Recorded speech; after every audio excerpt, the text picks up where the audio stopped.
Hello, and welcome to The Fool and the Philosopher. The Philosopher and The Fool. Did you have something, or are you good? No, I've got nothing. Well, I could tell you about my D&D session. So, I was listening to a podcast with Sargon and Academic Agent the other day. Before that, no. Oh dear.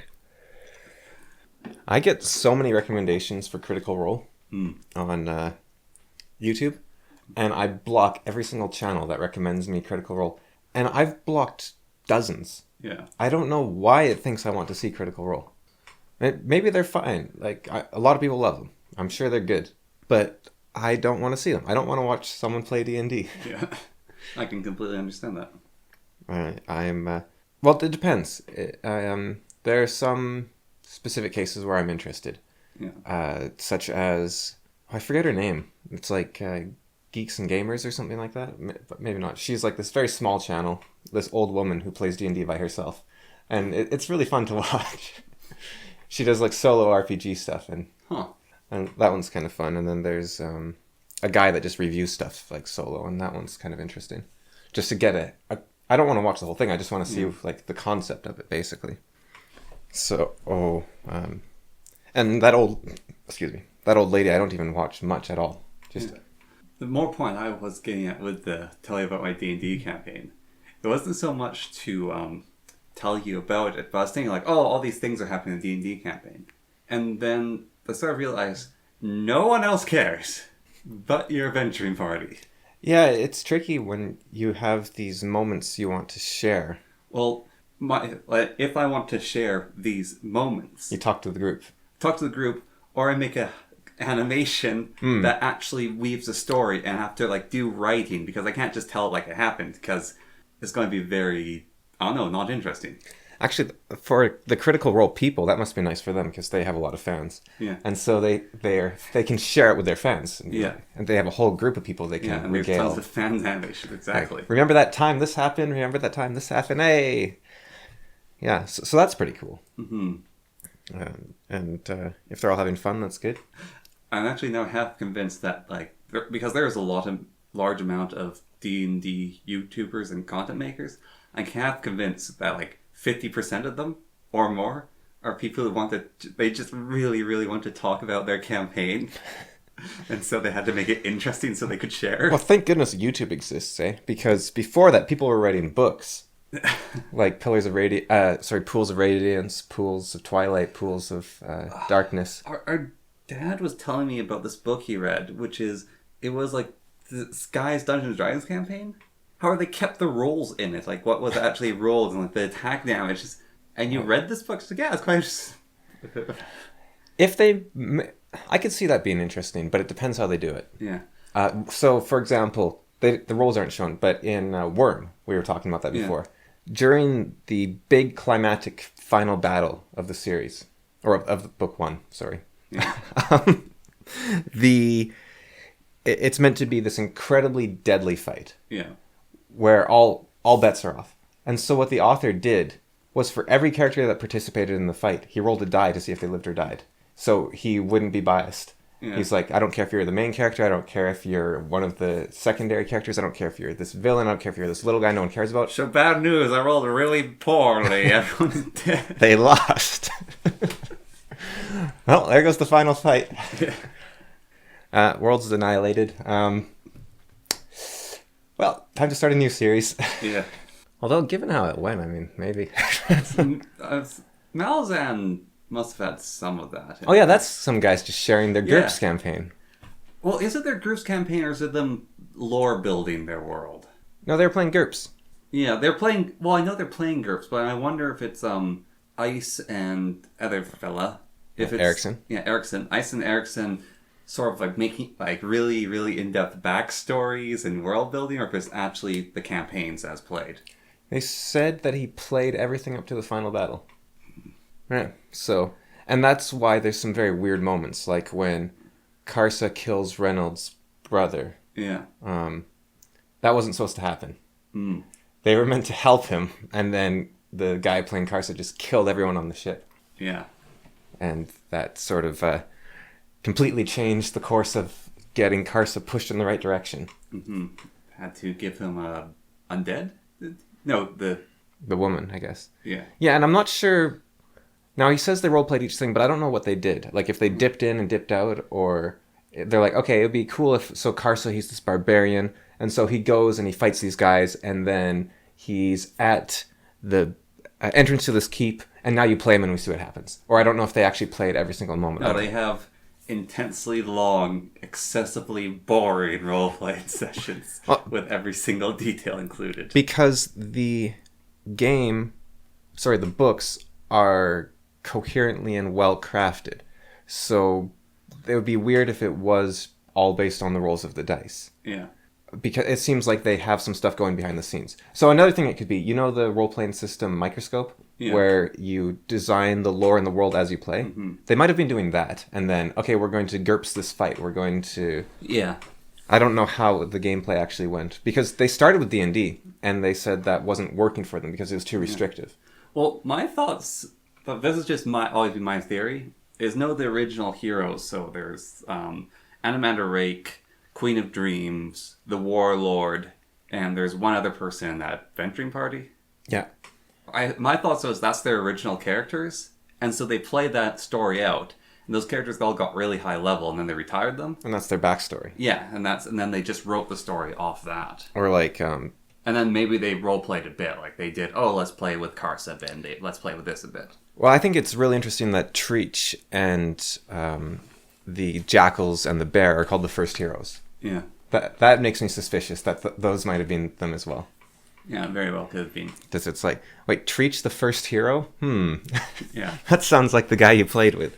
So all the gods could be their old session. And... Yeah, well, that too, because they have Ascension and stuff, so... Which is kind of how the Elminster guy does it, doesn't he? Oh, his writing's weird. The torture fetishist guy. God, that book. Is he the guy that wrote the Return to Icewind Dale or whatever it's called, about the barbarian that gets tortured horribly in hell for like 1,000 years? And... He might have. I don't know. I mean, he wrote Elminster in Hell, so... If it's torture and... Barbarian has like a sword he can like return to his hands? Yeah, I've only read Elminster. Okay. It's Forgotten Realms, not... Wait, is Baldur's Gate Forgotten Realms as well? Just Forgotten Realms. Okay, so it was part of that universe. Yeah. No, the Forgotten Realms Elminster is like all those characters have been characters, but basically they play the sessions with them, and then the stories vastly differ later on as they continue to expand them out. And did he play with Gary Gygax, or is he like a new generation? New generation. The Forgotten Realms guys didn't play the Greyhawk campaign. Okay. So Bigby and whatnot was and Melf, and they were the Greyhawk. Greyhawk. Yes, with the Tensor, all those things. Right. Wow, there was a lot of them. They had different characters. Okay. Because they died a lot. Right. Some survived, some didn't. No, Tensor was a great story. So in the campaign, they're going along, and the fighter's like carrying a bunch of gold, and someone else is carrying some gold, and like the rogue has his own amount. And Tensor's this pitiful little wizard. And of course, gold is how you get XP. And with the original Greyhawk, it wasn't divided amongst your party. It was each person's own amount of gold they hauled out, was the XP they gained. And so the guy playing Tensor basically said to the DM, my wizard's never getting XP, he's never going to level up. But he's a wizard, like he should have some sort of spell where he can just levitate the gold and carry it around, because he's a wizard. And so together they came up with his floating disc. I think it's really interesting that it's super obvious that the original D&D spells were made up as he gave it to the players. Yeah. And that instead of that being so it's the story of the hero, right? You go into chaos, you learn something, and you add that on. But instead of that being what he wrote in the rule book, he instead wrote out all the spells he had created. I think what he should have said was, here's Magic Missile, here's Bless, this is what a spell looks like. Well, when you get a spell, give it to the person. And he does say that, but it gets ditched. Yeah. Well, and by the time you get to like 4th edition, it's super codified. And in 5th edition, they say like, here's how to make some new spells. But I've actually working on a script of you should give your players spells. And the spells you give your players should be better than the spells in the book. And and Why is that? or more interesting, because you want them to use those spells. Right. You want to actually give them something cool and interesting, unique. Well, you don't have to give them access to the Yeah. books in the spell. The spells in the book. Yeah, there's that too. Do you Well, when do you learn spells in 5th edition or? you level up and you gain them, wizards Oh, are the okay. only ones that learn them. Okay, so that's the problem there. Okay. Yeah, wizards also gain spells and they can learn them. Most people don't actually use the mechanic that if a wizard gets a spell book or a spell scroll, they can just learn those. Right. Because like, oh, I'll just have all the spells I want, then never need more. Because that was a thing in 1st edition and basic especially. All wizards started with read magic. So you would kill a wizard and you'd take his book and that'd be new spells. And that's how you introduce new spells to your campaign. Yes, and also you could gather up spell scrolls. Like you go into an old lost library and find a spell scroll. I think that's also why this might actually be why basic only has it's like six spells per level or something. Yeah. So it's actually very few. But all you have to do is you see all the supplementary material, and every campaign, every scenario has you kill this wizard and you take his book and it has 3 spells and 2 of them aren't that good, but they're interesting, and you chuck them in. So I looked at basic spells in what we're playing. And so there's like the damage spell, there's the utility spell, there's the slightly different damage spell, and then there's like the defense spell. And so they're very much just archetypes. Yeah, they're archetypal. Yeah. And you look at 5th edition, and so all the other classes, so besides the wizard, so like the cleric and the warlock and the bard and the sorcerer, all spellcasters. But their spells, like, oh, I can cast this spell and it deals 3d whatever damage.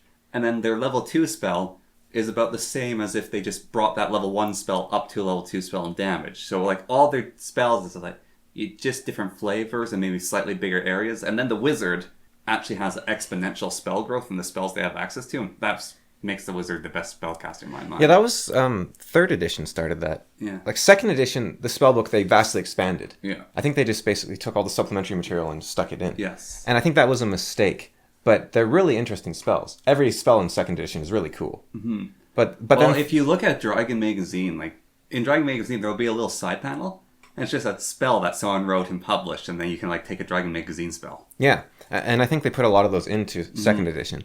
But then 3rd edition, the spells are all just different abilities, dice you roll. Yeah. It's like, do you want to roll 3d10s or 4d6s? Yeah. Whereas in 1st and 2nd edition, it's, all right, fireball's a wide area, acid arrow does damage over time, or goes through armor. Yeah. Magic missile never misses. Lightning bolt kills your party. Lightning bolt bounces around the walls and kills your party. Yeah. Each spell is different. Yeah. And interesting for it. And if you want, and you're like, well, I want an ice bolt. That'd be really cool because my wizard is an ice mage. Then you say, okay, cool. Well, instead of giving you the spells in the book, I'll use them as a basis to construct your ice spells. And these spells in the book won't be accessible to you. Yeah. And they totally lost that, which is a shame. And so that's interesting how it reflects society hugely in that we look at the past and we see the results and we say this was good, clearly. And so we keep doing what we did. But it wasn't the results which were good. It was the process which generated the results which were good. I think for the company, oh yeah, the way it's obvious choice was for the them. right choice because it makes it easy. Yeah. And it makes it easy to get into. And well, so I think that in some ways it's a good thing that 5e is so easy to get into because you can just go, let's play some 5e, and then you take the books and your DM can just grab like a... Well, you say that, but 1st edition, you can make a character in about a minute, whereas in 5th edition, it takes like half an hour. That is true. And so there's that downside. I remember when we were younger, we'd just make 2nd edition characters for it's fun. really fun. Yeah. It's very quick and fun, and you're like, oh, this is cool. Now, 5th edition characters are even more fun to make in some ways. But I think... I have a friend, actually, so it's a Dungeons & Dragons role-playing server on Discord. And they invited me to it, and I've interacted with it a bit, but it's not entirely my thing. However, so you have a limit of 3 characters you can make, and displayed next to your name is your character names and their levels. Yeah. And so you look at her characters, and one of her characters is level 7. And there are 2 other characters that are both level 1. She's been on the server for ages. And those 2 extra characters, names are constantly changing, because she retires those 2 and builds a new character and puts it there. Then retires that character, builds a new character and put it there.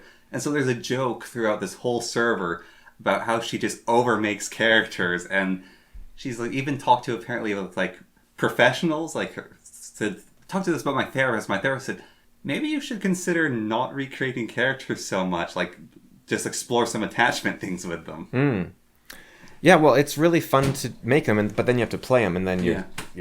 you're trapped in it. Yes. And I think that is also the trap of roguelike video games, actually. There's no commitment. You drop in, you drop out. Not roguelike, sorry, the progressive arcades. Yeah. Rogue, there's once you're at like level 12, there's a huge commitment because... No. So I think it's Angband. The average moves to beat Angband is 500,000. Sheesh. And I think Angband's one of the longer ones, but Yeah. NetHack's harder, but I think it's also slightly shorter. But I've never beat NetHack. I can't say for sure. But Angband doesn't seem like, from the little bit I've played of either Angband or Moria, it doesn't seem that hard in a lot of ways. I was reading up like ways to beat Rogue, and one of the big things if you're a good Rogue player, one of the things you do is while you're going down the dungeon, you start making your escape route. Because you have to leave. Yeah, you have to get Rogue. back up. And so while you're going down, you start planning out your escape route and like clearing things and setting it up so you can get out. There's some... I forget what they're called. It's like traps of floor disintegration or something.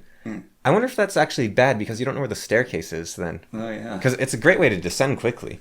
Like if you descend to the gnome mines, like from the start of the game, in NetHack anyways, you can kill a gnome, take his wand of magic missiles, and you're suddenly way more powerful because magic missile is a great spell. But then you have to make your way back up. But then you have no idea how to go back up. Yeah. So that is interesting. But by then you can probably get a couple wish spells and that'll help you out. Yeah. On the way back. I don't know how hard it is to get out. I don't know how many people have... Because I've only made it past... This is how bad I am at the game. I've only made it past the gnome area once. Or maybe twice. So this is in NetHack. Yeah. I've never played Rogue. I own it, but I haven't played it.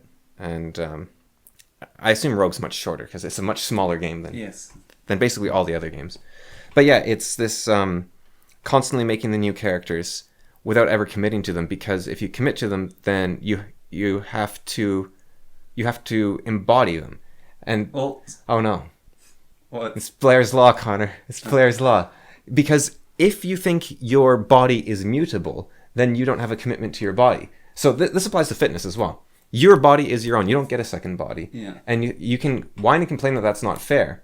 But the only way that you're going to enjoy it is if you actually just stick with it and go for it. So one of the things that I encounter with the party, because I'm DMing for a bunch of kids, like teenagers, and back when I was in high school doing the D&D club, we had this massive problem. I also had this we would want to make new characters, and we were so lenient in character creation with 4th edition. That was basically all homebrew characters, and when homebrew comes into it, you got constantly cycling through characters you make.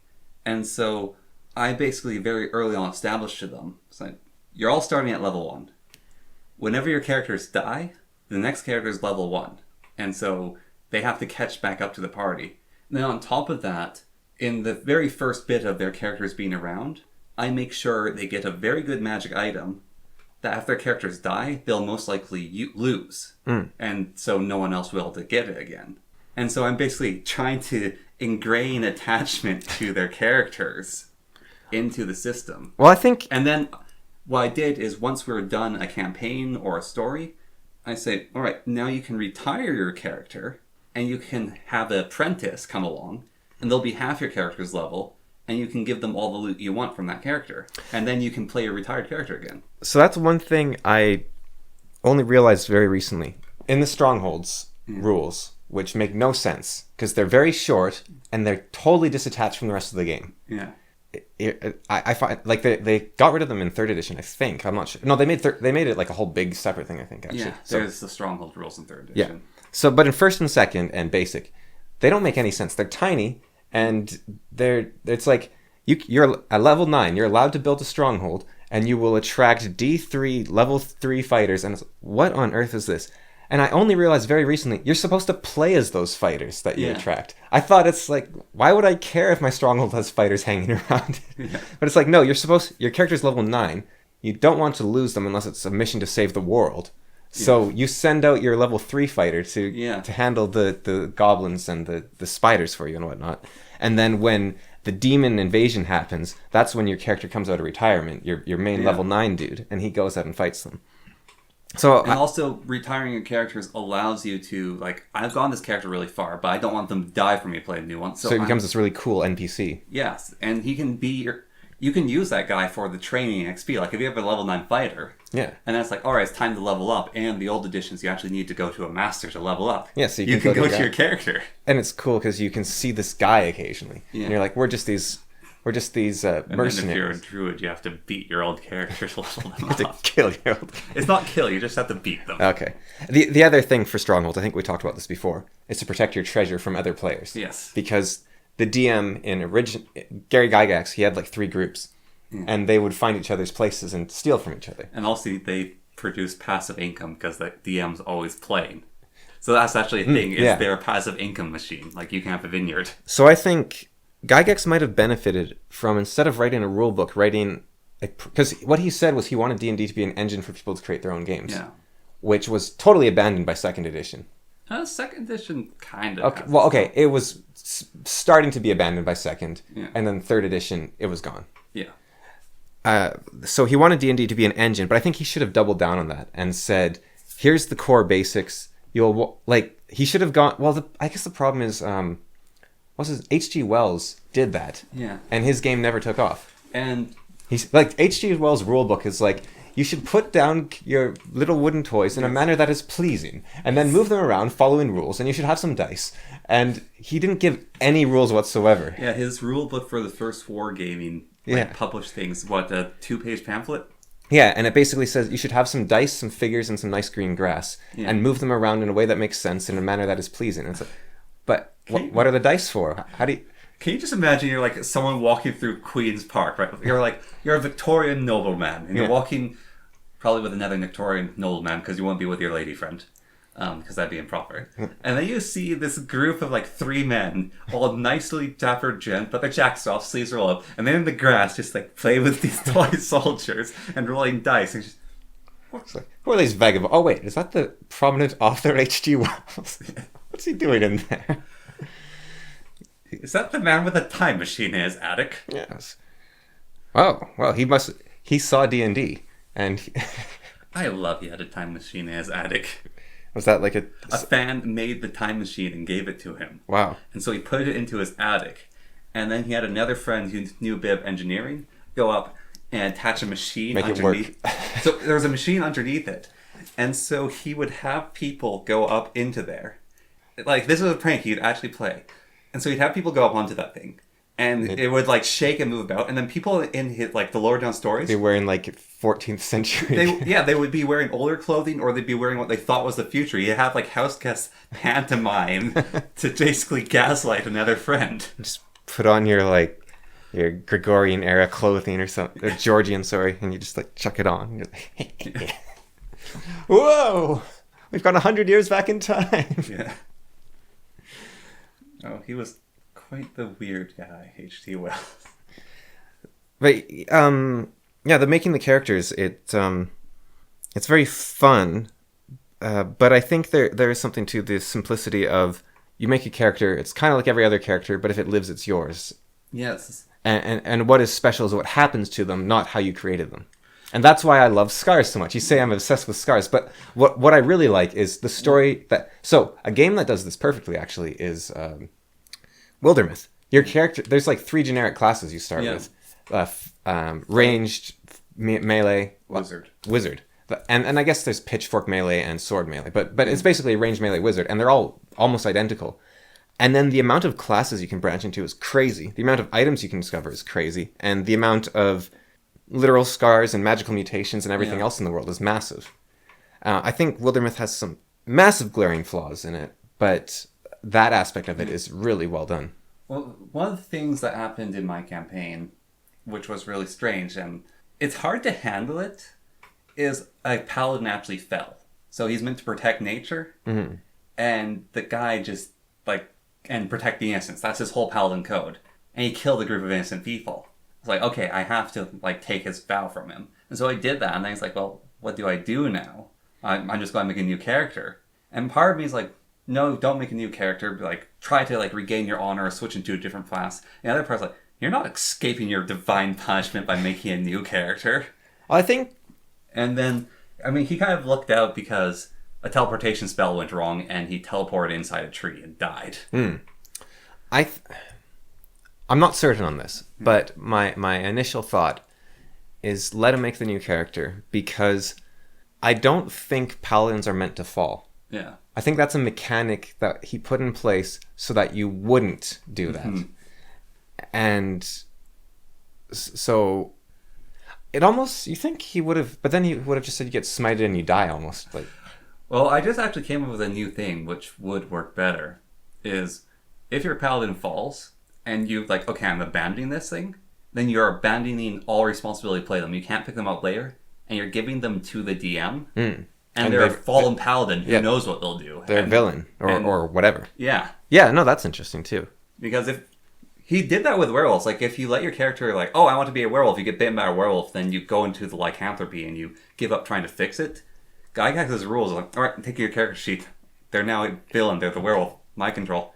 Yeah, you almost need that harshness, but it's not harsh if you have the right mindset. Yeah. If you go in with the right mindset, but it becomes harsh every time you're like, well, that's a bit mean. Let's round off that edge, and then, well, there's that other edge, and then you get to 5th edition where your characters can't die, except unless I play your campaign. Gee, those goo characters can die. Apparently, it's just, you just have to keep sending ghouls against level 1 characters. But it feels so wrong. Like you sleep and you get all your health back, and so there's no wearing down. It's basically, this is what they did. It's very weird. They made it so it's like, okay, we want the characters to be really hard to die, but we still want them to feel fear like in 2nd edition. So we'll make the enemies hit really hard, but you heal instantly. So what it means is every fight is a coin flip. Instead of it being, okay, we're hurt, do we want to push our luck or do we want to go back to town? Like in 1st edition, if you die, it's your fault a lot of the time. Whereas in 5th edition, it's like every fight's like, pew, flip the coin. Oh, we're dead. Yeah. Oh, we're alive. Well, that's 5th edition modules. The Mad Mage dungeon. Yeah. Lots of people really like it. And where its strength comes from is it's a dungeon crawl. There's like role-playing stuff in it, but it's a pure dungeon crawl. It's like 20 floors. Each floor is different, fighting through dungeons. When you rest in the Underdungeon, it's called the Dungeon of the Mad Mage for a reason. Wizards go insane if they sleep in the dungeon and regain their spells.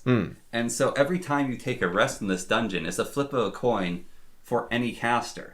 And guess what? There's only one non-caster in D&D, and that's the fighter. Well, there's two, I guess. It's the fighter and the rogue. Everyone else is casters to some extent. And so it's like, it's a flip of the coins every single time you take a rest down there. And it's like, all right, we could rest now, or we could try to leave the dungeon.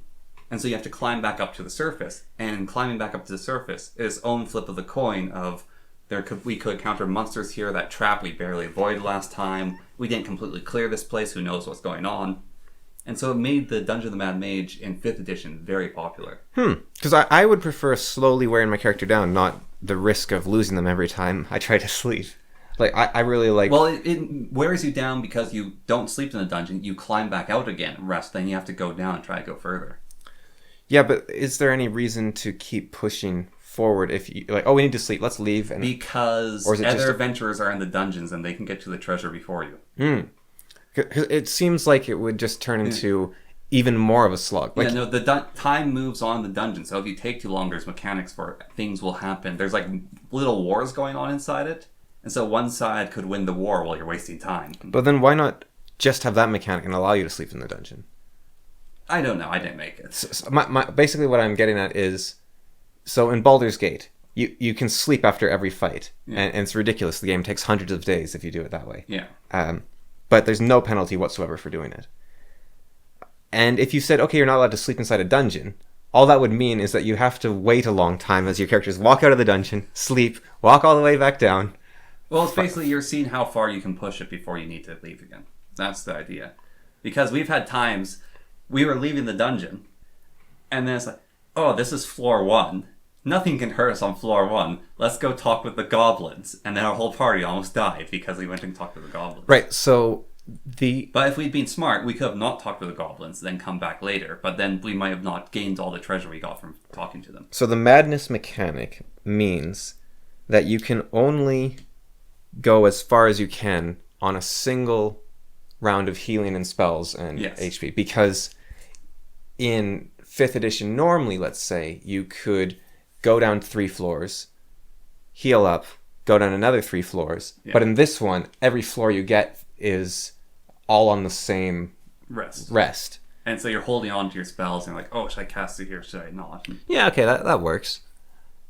I'm a big fan of losing gear and rations and that happens a lot in there as well. But 5th edition's like beginner's adventure kit. Start with 3 ever-burning torches. No, that was 4th edition. 5th edition doesn't have that. Okay, because... Yeah, 4th edition gave you the ever-burning torches, the infinite lengths of rope. Like, excuse me, a basic adventurer's gear is infinite length of rope. It's quite the world they've got. Yeah. It's a nice place to live, I guess. But it is interesting, because I think that was probably a compromise in 4th edition. They're like, we want to keep the logistics. We don't want players to just hand-wave it away. But we also don't want to keep track of it. So we'll just make the torches infinite, the ropes infinite, the food infinite, the water infinite. It's like, start with a cornucopia, a goblet of infinite water, the ever-burning torch, a bottom floor teleporter, a boss slayer, and... There's a rule set in 5th edition called Gritty Realism, which it has like a whole bunch of different things in it, but one of them is it changes short rests and long rests. So in 5th edition normally, a short rest is 1 hour, and a long rest is 8 hours, and you can only do every 24 hours. Gritty Realism, a short rest is a day, a long rest is a week. And you can attempt to do these well in the wilderness, and there's rules for attempting to perform a long rest in the wilderness, and how impacted you are by interruptions of like wild animals attacking and using up your food while you're out there. Yeah, that's not a bad idea, actually. There's one thing I did notice, though, when I first started playing Skyrim, I guess near the end of last year, I had survival mode on. Yeah. And I was like, oh, this is great. And because it gives you a reason to be doing something. It's like, I need money so I can buy food because my character is starving. And I need to afford a bed. So it gives you a constant push to keep finding food. And even if you're rich, you buy all the food from an innkeeper, but you can't fast travel and you're hungry. So you have to go find the next innkeeper. So there's always something to keep pushing you. But not leveling up unless you're in a bed. I found that pretty annoying, actually. Which is from Oblivion, I think. Because in Morrowind, you just level up. So, yeah, I think that's only Oblivion that does that. So there was that mechanic that I thought was annoying. No fast travel, I don't mind. I don't really fast travel anyways. But the food was starting to get on my nerves for some reason. And I eventually turned off survival mode. And then I thought, wow, I'm having so much fun. So I do understand why they get rid of these systems and they simplify them. Because they can be really annoying. But I think the problem with Skyrim is that it wasn't made for this. Yeah. So you have to kind of build the game from the ground up to incorporate these systems. I think one of the things with D&D is it can be made for that if your DM puts it together, right? In Outward, they do have, you need food, you need rest, you need water. Yeah. And it's fine. It works totally fine. And it's a game that's very similar in a lot of ways to Skyrim. Yeah. It's less of a, well, not really. It's a role-playing, it's an RPG rather than a, no, how do you put this? It's more of an adventure game than Skyrim, than the Elder Scrolls series immersion simulators. Yeah. Like, the RPG genre, Outward fits into the RPG genre, but the only company that actually makes real RPGs is Bethesda. Yeah. In a lot of ways. But maybe for the sake of the current existing genres, I could say Outward is an RPG and the Elder Scrolls games are immersive RPGs. Because immersive sims is another thing. Oh, yeah, right. Although, I guess it would also be an immersive sim on top of everything else. Yeah. Actually, there's something with Outward that, unless you got more on the... No. Yeah. I'll probably come back to it. But, so Outward does this thing. A lot of... So, 5th edition, right? You don't want to kill your character because it takes half an hour to make, whereas 1st edition takes like a minute to make. Well, you say it takes half an hour, but someone's going to have a bunch of backup characters anyways if you kill them. And I think the length... Well, there's that advantage, I guess. But then they want their character to die so they can play the backup character. And then they don't have that commitment, which is a problem, yeah. So I think one of the issues with... or not one of the issues, but one of the results that happened was they made the characters more and more interesting to build. Oh, yeah, that was what our topic was before, actually, so I'll finish that off. Where fifth edition characters, they're really interesting to build because they have all these things you choose from. Yeah. But what that does is it codifies the rule set into something like society, where you look back and you say, oh, that is the result, and so we'll copy the result. And then that limits you to only what the designers of D&D have come up with. And that's great for Wizards of the Coast because they can keep selling you pamphlets. Yes. But what Gygax did way back in his original campaign was he had an engine that the GM was responsible for building. Okay, you want a new spell? Here's a new spell. Here's a cool magic item. Here's a cool potion. Here's Dragon a cool... Magazine's actually partly responsible for D&D being the way it is right now. Because it had so many cool supplements. Yeah, well, one of the ones I remember looking at is the Samurai, which is a guy said, I was playing, going through playing a campaign, and my DM said, you can be trained to be a samurai if you want to. And so I went and played a samurai, and then we worked together and we worked it through. So here's what we came up with for the samurai's slightly different rules for a fighter. And then people could take the Dragon Magazine and oh, I'm going to play a samurai next time. Yeah, and so they had all these systems, and they decided, well, we wrote all the stuff, why not add it into the book? But the problem eventually became that became all there was. You couldn't look outside. You were no longer the hero going into chaos and bringing back order. You were instead living solely within order, and that causes stagnation and confusion, and that's why nothing quite works, and they keep trying to fix it with and more supplements. And so what you then have is the characters become very interesting to build, but they're a ton of work, so then they're like, well, we can't have the characters die instantly.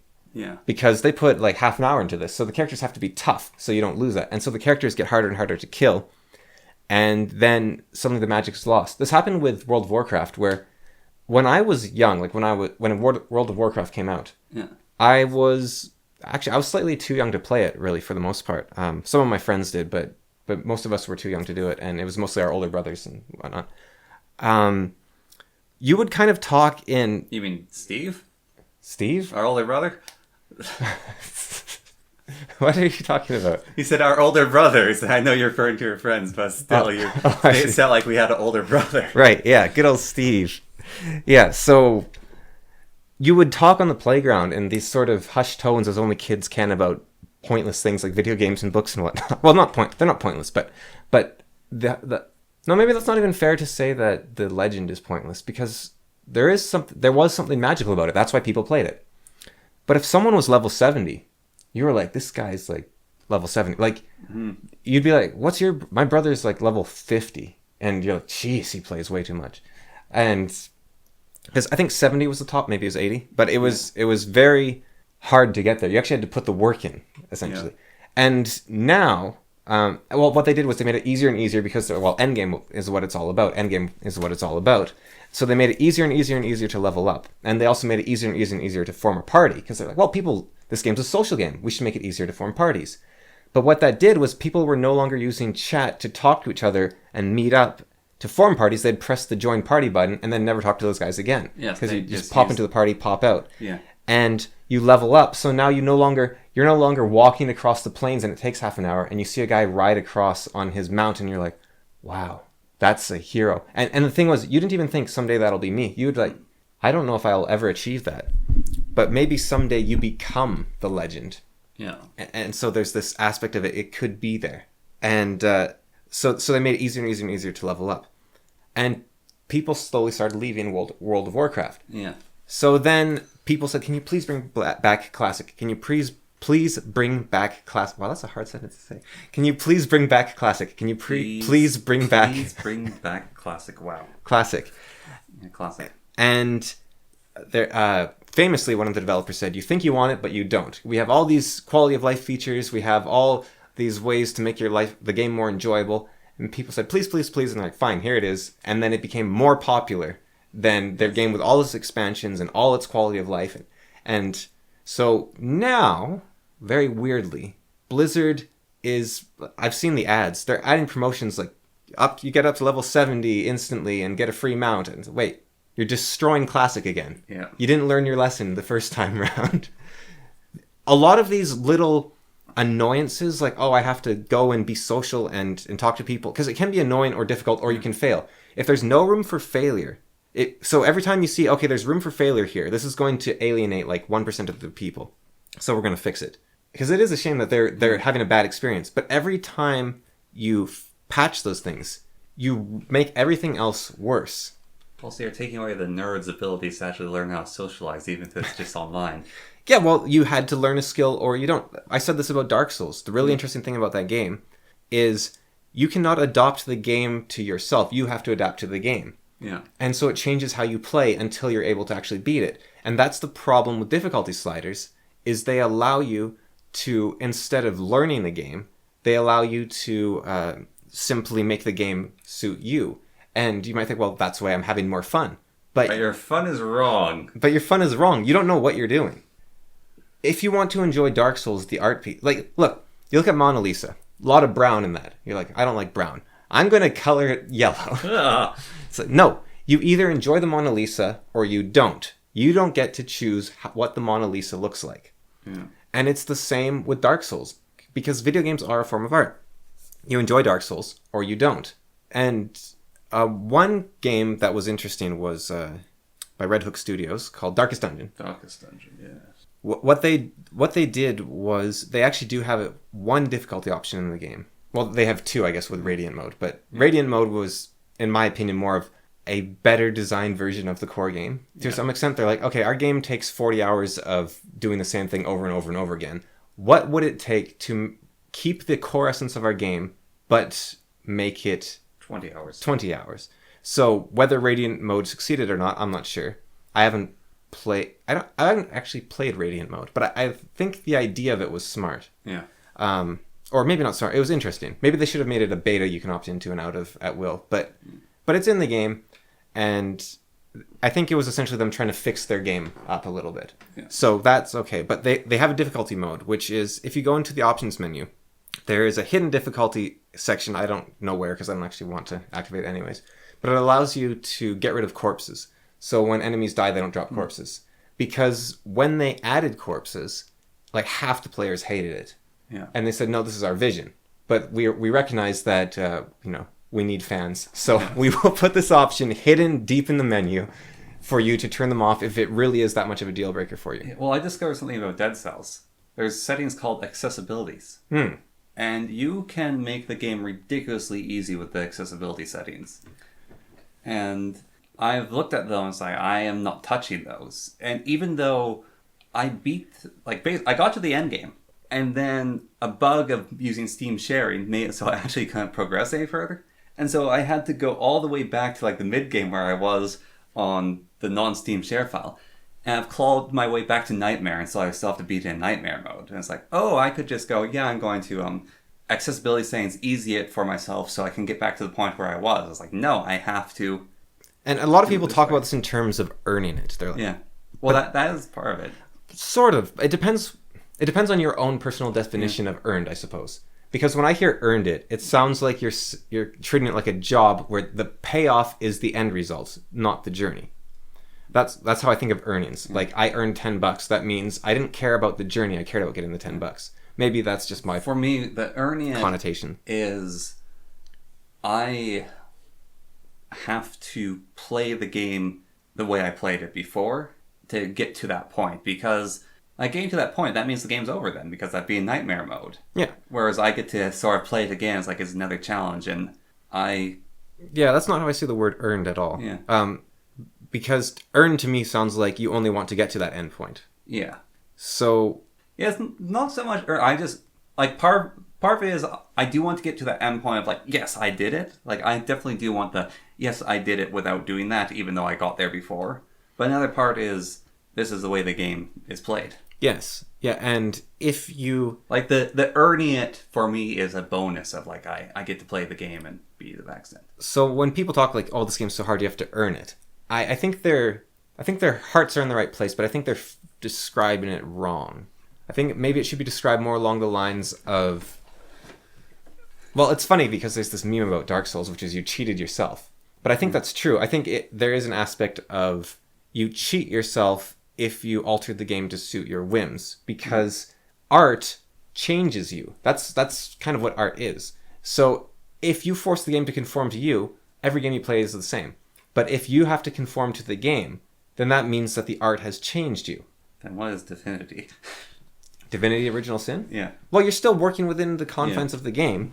And so that's the thing, right? Dark Souls, there are ways to beat most of the bosses very easily. Yes. So I'll give... This is a spoiler. I haven't played much Dark Souls, but this is a spoiler for something I did. So the second boss in the game, he's, as far as I can tell, very difficult to fight fairly.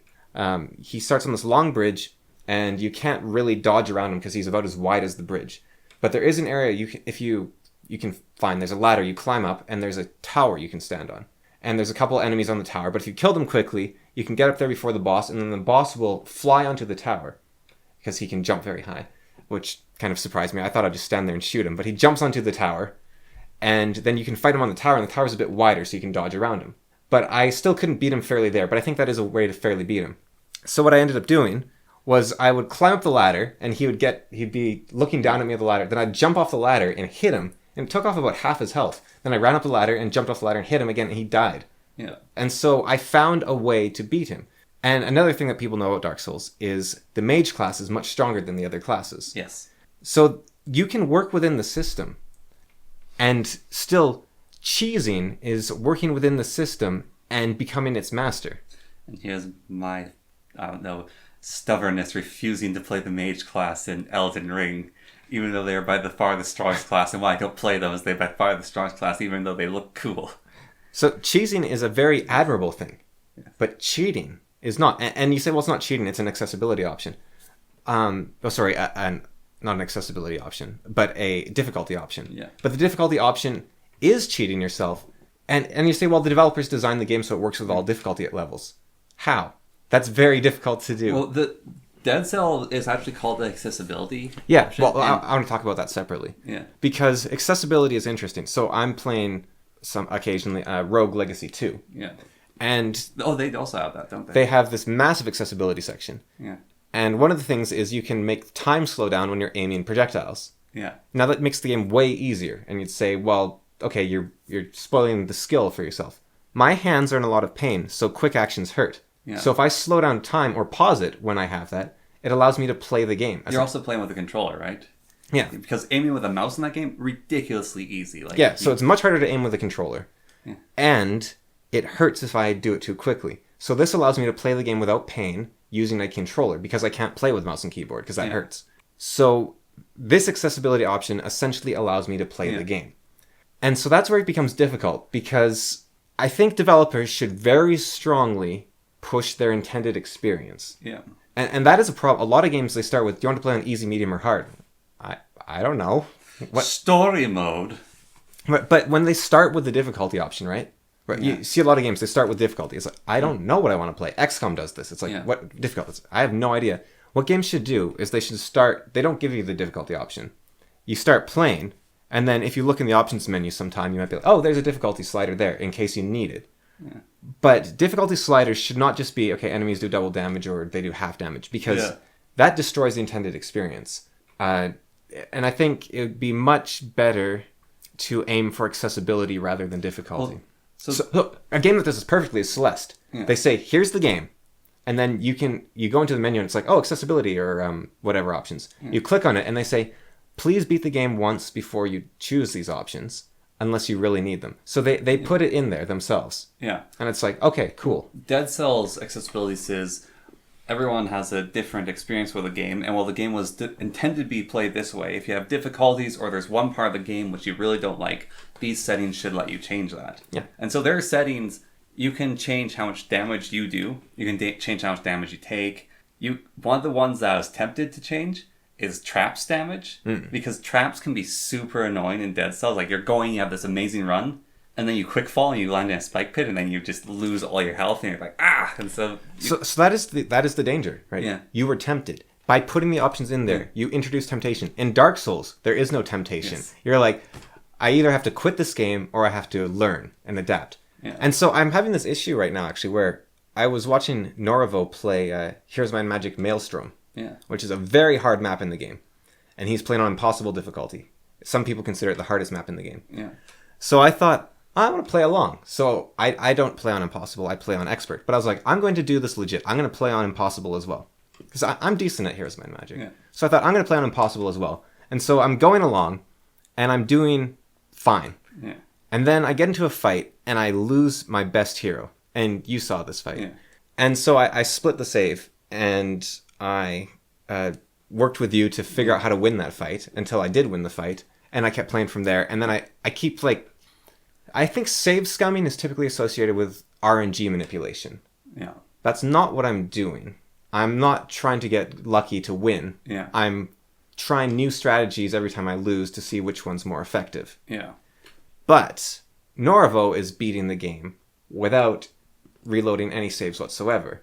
And what I've noticed is I beat all the heroes that I wanted to in the one where I'm reloading saves. Yeah. And now I have all their artifacts, and I'm the strongest player in the game, and the rest of the game is basically spoken for. Like, Yeah. I will win. There's nothing they can do. And I was thinking, it's kind of weird because I like playing heroes just to be laid back and, like, oh, I'm going to try this strategy. Okay, that didn't work. I'll try this strategy. Yeah. Because I think it's interesting to try different strategies constantly, over and over again. Yeah, well, the campaigns make you do that. Like, each campaign's more of a puzzle than not. It's like, all right, with Glue's campaign, I need to build my strength to a certain point, then attack and try to win as fast as I can. Then you play Craig Hacks, like, I have 1 week to build my strength, then I cannot stop ever or I'll lose. I think puzzle, to me, has the connotations of too restrictive, but I know what you mean. Yeah. Like, it's a... you have to figure out the optimal route. But there's many ways to win. Yes. Whereas, because the really, like, Salamander's campaigns, they're so hard, there's only one possible way to win them. You have to stand in this spot with this unit, and the unit stacks have to be split like this, and you have to shoot this. Salamander's campaigns aren't fun. Yeah, I find those really boring. The actual in-game campaigns are really well made for Heroes of Might and Magic. Like, the Shadow of Death campaigns are actually so well made. So, I do feel as if, maybe it's only because I was doing the play-along, but I almost feel like I cheated myself in some way there. Like, maybe I should have... Like, the hero, I didn't have to lose him even, right? I could have retreated. And then I lose my army. But that's interesting, because setbacks are interesting. And if setbacks are part of the Heroes of Might and Magic experience, then that's part of the game I am cheating myself from by winning every fight. But the weird thing about heroes is I'm not sure setbacks...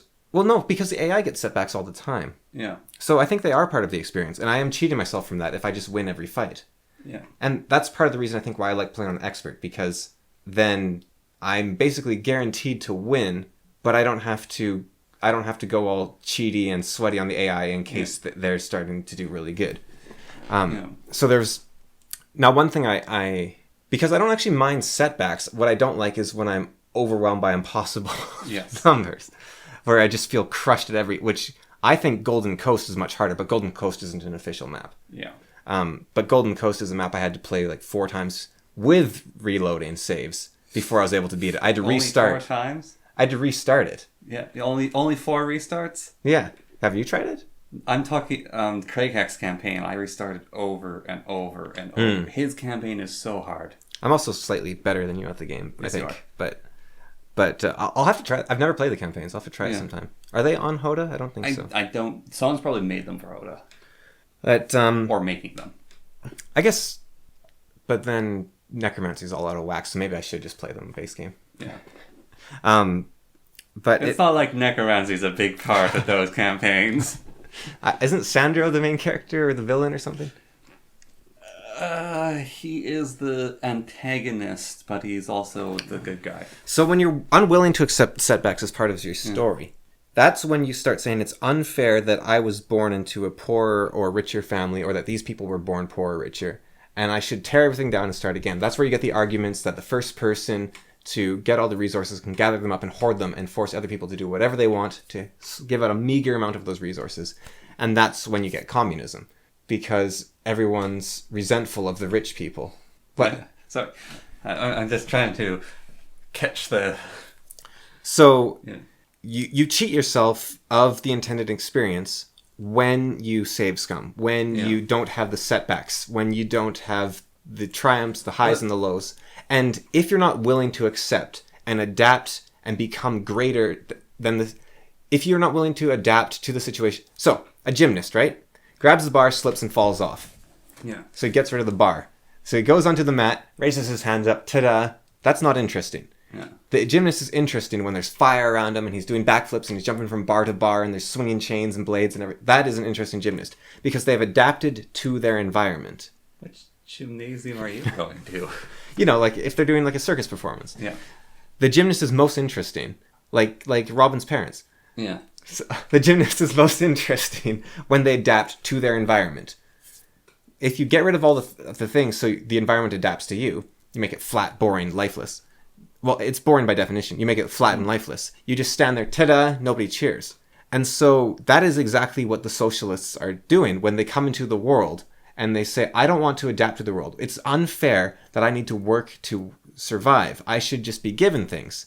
And you say, well, too bad. That's the way the world is. And like, no, but I'm going to change things so that people just give me stuff. And then that's where that argument comes from. And then like Vosh has famously the Coconut Island, where the first person to wake up on this crashed desert island can gather all the coconuts for themselves, and then they can force anyone that wakes up after them to do whatever they want for the coconuts. And that is unfair because just random happenstance. That guy woke up and he got the coconuts first. Yeah. That's not fair. And it isn't fair, but you have to adapt. You can't just flatten the field to make everything, because the field will never be flat. It always Part of the adaptation is you can strong arm that guy because other people are going. Yeah, well, everyone can work together and say, that's the thing.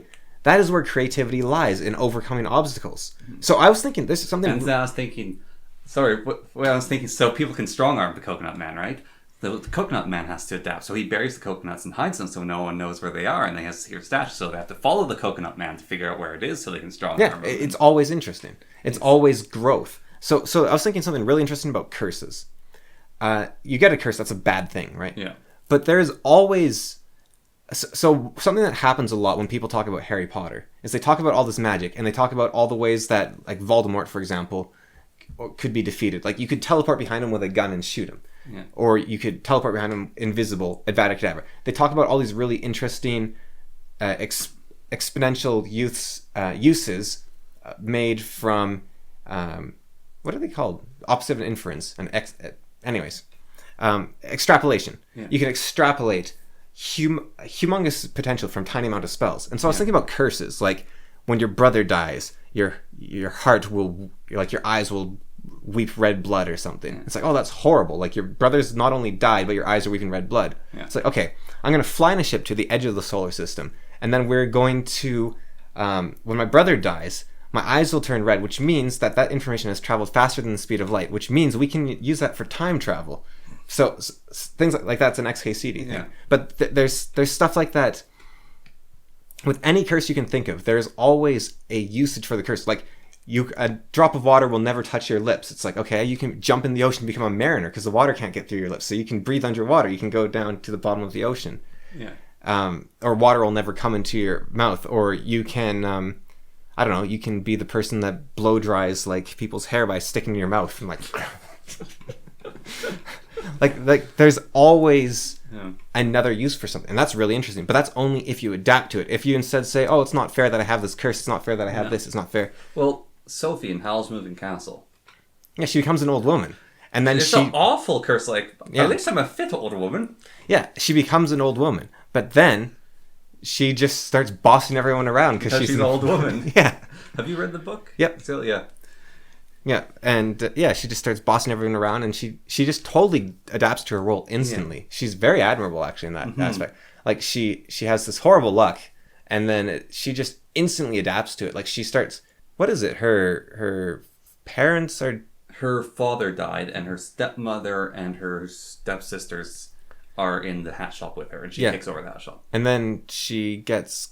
horribly cursed, and is something like the hat shop, something bad's happening. No, she leaves the hat shop because she doesn't want them to have to deal with her being an old woman. Right, and then she starts because she doesn't want to be a burden to them. She starts getting stalked by this like dark creature, and then she marches up to the dark wizard's house, and she takes it over, and she befriends the dark creature that stalks her in the end. Yeah, and she also takes over the evil wizard's home and tames him. Yeah, and so she bullies a demon into submission.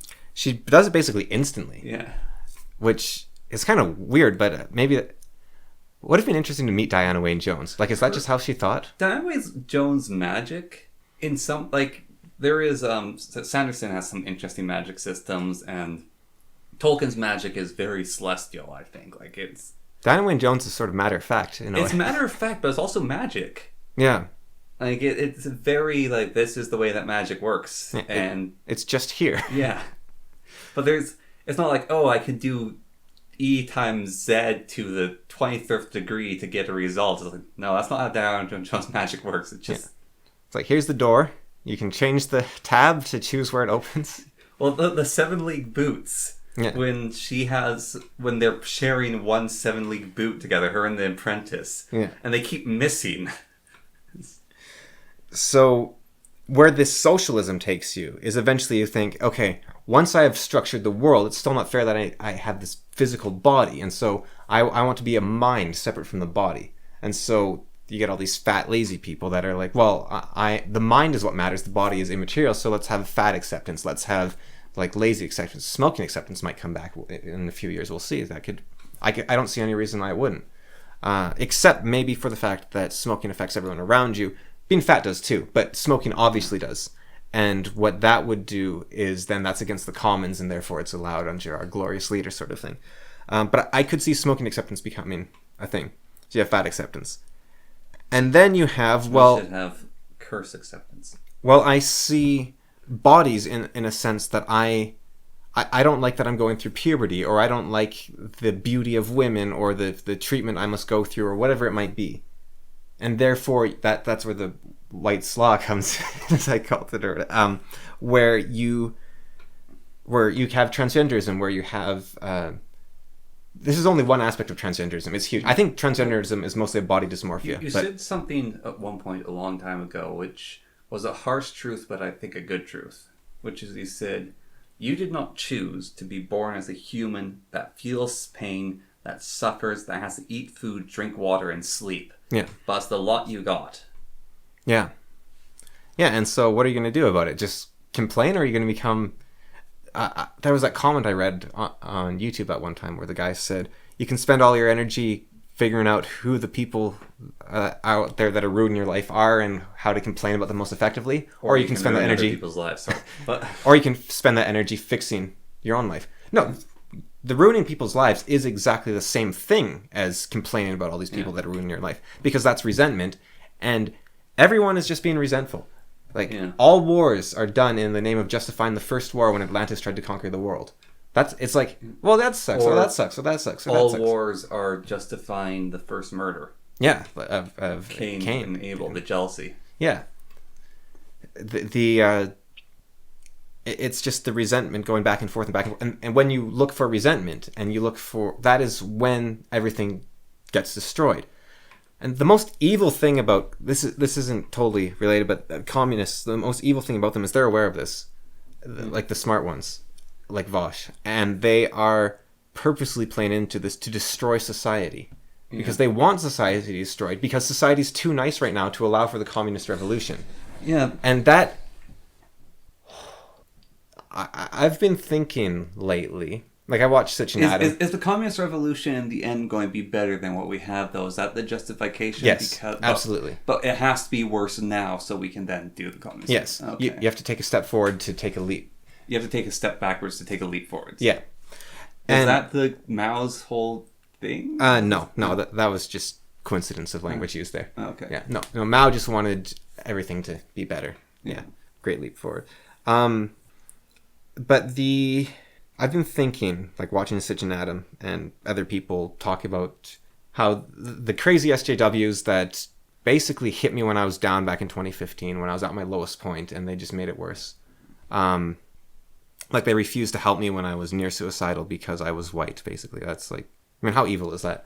But that's, and male, so both, 2 for 1. So how did they know you were male? Because I said I was. Ah. Oh, I see what you mean with the... Yes. Yeah. Well, I mean, I said I was, so there's that. But you know I'm white. How do I know I'm male? No, I said I was white as well. Yeah. It was relevant because a friend had I was basically in a very low point, and then I was talking to a friend, and then the friend said, well, you don't understand because you're white and male. And so then I went to do a help for him, and I said, hey, this friend just said I'm white and male, and that dismisses, like, this thing, and I felt pretty bad about that, so I'm just looking for some help. And it's like, well, you should educate yourself in this. Look what you've created. But, so I was like, fine, I'll educate myself. Yeah. Well, it's actually that song by Ruck Ali. Look what you've done. Yeah.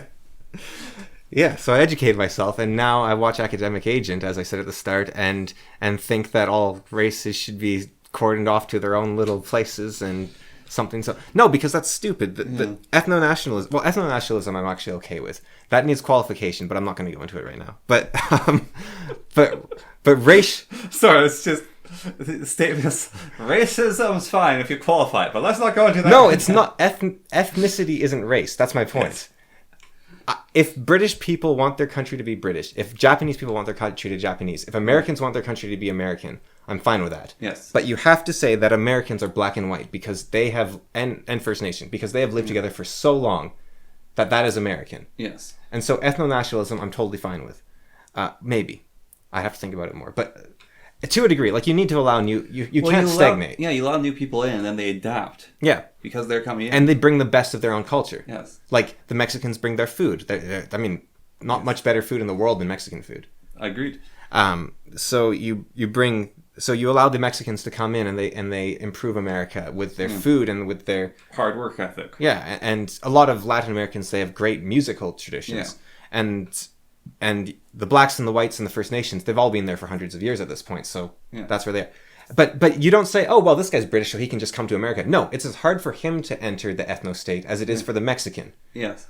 Because the ethnicity is American. Yes, the British fellow comes here, don't let him bring his food. And why ethno-nationalism has fallen to the wayside, actually, is America. Because America is such a powerful nation. And they're like the only country on Earth, like Mexico, Canada, and the United States, well, and South America. Yeah. They're the only countries on Earth that aren't ethno-states. Yeah. They're very weird. Well, and now Sweden, but that was very recent. Yeah. Every other country on Earth, the people that were there are there. Yeah. But the massive colonialization in recent memory, because everywhere else got conquered as well at some point. Yeah. But the massive colonialization in recent memory, plus the humongous amount of slaves they had in Brazil and the United States, really messes with the demographics in a way that makes everything very confusing. Yeah. Because you shouldn't have like 13 to 20% of your culture be totally different from the other 80%. That's crazy. You should have them, like, even when the Normans conquered, I don't know if it was that big of an influx. It wasn't at all. The Normans and the people they conquered were basically the same. They were very close. How many conquering Normans were there compared to the native population? Whereas with the Americans... Well, there's the Norman army, which we actually have numbers of because of the Book of Doom. It's like less than 1%. Yeah, but then you have, like, the Americans vastly outnumber the First Nations. Yeah. Sorry, the British, vastly and the Dutch and the Italians. They vastly outnumber the First Nations. Yeah. And they bring with them a massive amount of Africans. Yeah.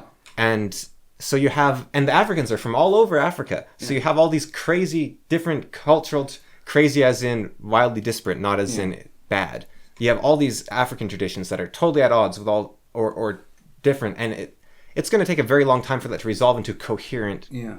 But they've almost done it. Like, in the United States, there is a huge overlap now between... But they still have this weird black and white divide, which is not normal. You look at Spain, you look at Italy, you look at Morocco, you look at North Africa, you look at Egypt. There's black and white people there that are all Egyptian, Moroccan, Spanish, Italian. Really confused me, that divide. Like, just how... much as there when Jordan Peterson was talking with his two friends. Yeah. And then that one guy's like, you don't understand American racial politics to Jordan Peterson. It's like, wait, they have a difference there? Yeah, so for a long time I was like, why are people being so racist in America?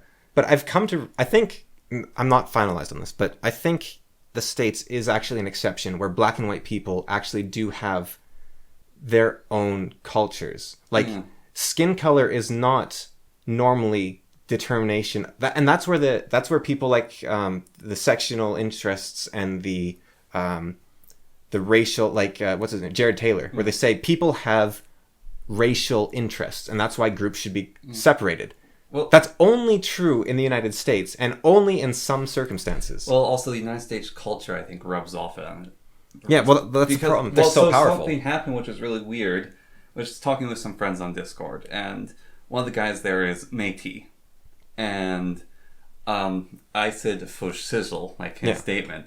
He's like, that is the whitest thing. Like, Connor, you are the whitest person I know. You are? Has he seen you? He's seen me a bit, but it's like sort of culturally statement-wise. It's like, I mean, you're a fairly dark-skinned guy for a white guy. Yes. Well, there's that there. Like, I've seen him. I'm actually about the same tone, like, as him. Well, actually, I don't know. Well, yeah, you're still kind of dark. Yeah, but you were a lot darker when you were younger, I think. But yeah. Maybe. Well, when I tan out, I get very Maybe it's just dark. relative to me. Yes. I'm the whitest guy he knows. Come on. Well, does he know me? No, he doesn't. Yeah. Well, if he knew me, I'd be the whitest guy he knows. Well, no, Romney is. Romney, like, does farm work. He gets a tan. He doesn't tan. He turns red. Ah, same. The whitest person I know is a woman, so... Yeah. But he was talking about the statement culturally, though, but I was thinking, that's really weird, and it's like slightly context as he's Métis to that, but still it's weird because we're in Canada. Yeah, but America is so incredibly culturally powerful. They have the culture victory in Civ. Yeah, that they do have it. That their racial divide, which is real. Mm-hmm. Like, it's the same, like, most countries, it's like, okay, France and Germany, there's a divide. Yeah. There's a lot of overlap because French and German are very similar, but there is a divide. Yeah. In the United States, black and white is a divide. They're very similar, but there is a divide. And I hope it's shrinking every year, but there has been efforts to make it widen the gap by the Marxists and the newspapers trying to divert away from their interest and that sort of thing. But I think it is or was real in the States. Yeah. But they say, oh, well, because in the States it happens to be along racial lines, whereas everywhere else in the world it isn't. Yeah. They think, oh, well, everything is just based on race now. And like, can you imagine, for example, if China won the culture victory? They're the most powerful country on earth. Everyone looks to them. It's like you're Han or you're not. Yeah. There would be no racial divide. Well, I guess Han is a race, sort of, but it would all be, are you Han Chinese or are you not? That would be the difference. And everyone would talk about it in terms of, well, you're not, you don't understand your Han privilege. It's like us non-Hans, like that would be the whole thing. Well, even on the line of like saying I just back to the very white person is like culturally I was born in Canada and I was raised in Yukon and this guy's from British Columbia, Victoria, and apparently he was like raised in a fairly rough neighborhood, and so he's got like some context with things, and I have my own thoughts because Victoria and the Yukon are very different spots. So culturally there's that difference there, and then it's like single family home, I think, and Métis upbringing. So there's that difference. But then it's like so there's those differences, and I think those are differences that actually matter more than whatever he's saying. But if we go to the ancestry, it's like it's German, English, and Scottish. Yeah. And if English and Scottish, like if you go back to the points where they are tracing back, they don't like each other. Yeah. Like being an English Scottish person ancestrally is actually quite unusual because there is mixing like in the royalty and stuff, but to the extent where it happened at which point is quite unusual. And then there's also the German in there. Well, the German isn't even real German. It's Serbian German. Yeah. Because we're descended from a city-state of Serbians that moved to Germany. Yeah. And so in northern Germany, there was a group of basically only Serbians that lived in northern Germany. Yeah. And so we're descended from that. So we're not even like proper Germans in some ways. Yeah. Although that was so long ago that it's mixed now, but yeah. Yeah. But so there's that aspect there. And then even then there is... And Serbians, I mean, like the Balkans, they hate everyone. Everyone hates everyone. There's the Welsh ties as well. And the Norse, of course, because of the Scottish. Yeah. Well, there's definitely Norse. I mean, you're blonde. Yeah. But also, like, you know, the Norse kind of... Yeah. They had a lot of loving relationships with the Scottish. Yes. But there's the Welsh ties. They had a lot of beautiful children together. There's the Irish ties. And so, like, the whole Isle... Our family comes from the whole Isle. Yeah. And that's actually unusual. I was looking at it. And the Irish are Egyptian descendant, apparently, which is the weirdest thing ever. But it is so bizarre to be from the whole Isle. It's like, my family is from Ireland. That's it. My family is from Scotland. My family is from Wales. You don't have someone who's like, yeah, the whole Isles. But that's what we are. Do we have Irish? Yes. Oh, didn't know that. Yeah, we have Irish. Huh. Yeah, So no. we're Egyptian? We're African? Well, Does that give us the N-word pass on YouTube? I didn't even know we had Irish ancestry, so it would be quite a stretch, but... Yeah, no, it's very small. So it's related in with the Welsh. It's the Irish and the Welsh are connected to each other at one point along the line. So is that why the Irish were so oppressed in America? 'Cause The Irish also, just on the fact, the Irish were so... But, I mean, who mistreated, cares? yeah. Like, we didn't have an oppressed upbringing whatsoever. No. I don't think No, we we can didn't. claim that in the slightest. So, but But who cares? Like, Yeah. thank goodness we didn't. I mean, one of our friends was called a Nazi. I mean... Wait, like my best friend? Or... Yeah. Yeah, I showed him the Final Solution song. He liked it. So I don't know. I mean, it's pretty good. Yeah. But I mean, we're German heritage as well. no, I think most like Germans would be really sad listening to that song. Yeah. Germans have such a cultural depression about the Holocaust. Yeah. Like they have no idea what happened. They're like, what did we do? Like Yeah. to this day, there's very few Nazis left alive. I think there's still a couple, but it's very few. And yet everyone still feels horrible in Germany. Yeah. So I really think that if anyone... And the song isn't glorifying the Holocaust in any means. It's a eulogy to the people that were lost, and it's talking about the horrible tragedy that occurred. So it's not even... But it's just a very bopping sort of song. So Yes, it's power metal. So it's kind of a... it's a weird dissonance where you're like, oh man, I gotta bang along to the song, but at the same time, it's about such a horrible event that you just sort of need to stand there solemnly. So Apparently they don't perform it live anymore. They did a few times and it was too weird. Yeah, in the whole cultural divide in America, there's a scene from Family Guy where they open up. What was that guy? He like looks like a skeleton, very feminine, with big black hair. He's a rap singer, I think, or a rock singer. Don't know. Anyways, so the son of the Family Guy, Chris, has become a rebel because he's listening to this music, and so they go up in his room and they're reading the lyrics of this one song. And so the mother of the family is reading out, and it's like these horrible lyrics. And then Pierre's like, there's a translation here for white guys. And it's like, I respect my community. I want to do better for them. I want to like bring back money to it and help them out. I love my mother. Yeah, they've done this weird thing where, I mean, maybe it's only Family Guy, but they've combined gangsters with black people. Yeah. Which is not everything by any means. Yeah. But they have, it is weird how they have these subcultures so distinct in America. It's kind of cool. Like in some sense, it's like, oh, it's really neat that they have this such distinct subculture, and you even have people that like Eminem. Yeah. They're people who their skin is white, but they're part of that same culture. Well, there's an old song. I think it's from the 60s, or it could be the 70s, but it's Play That Funky Music, White Boy.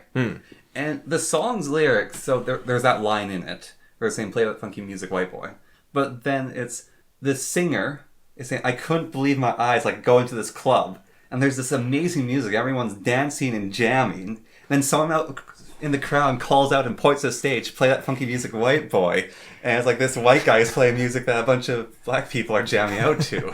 And so the song's like the disbelief that this guy can play the music. I think the American racial lens that way.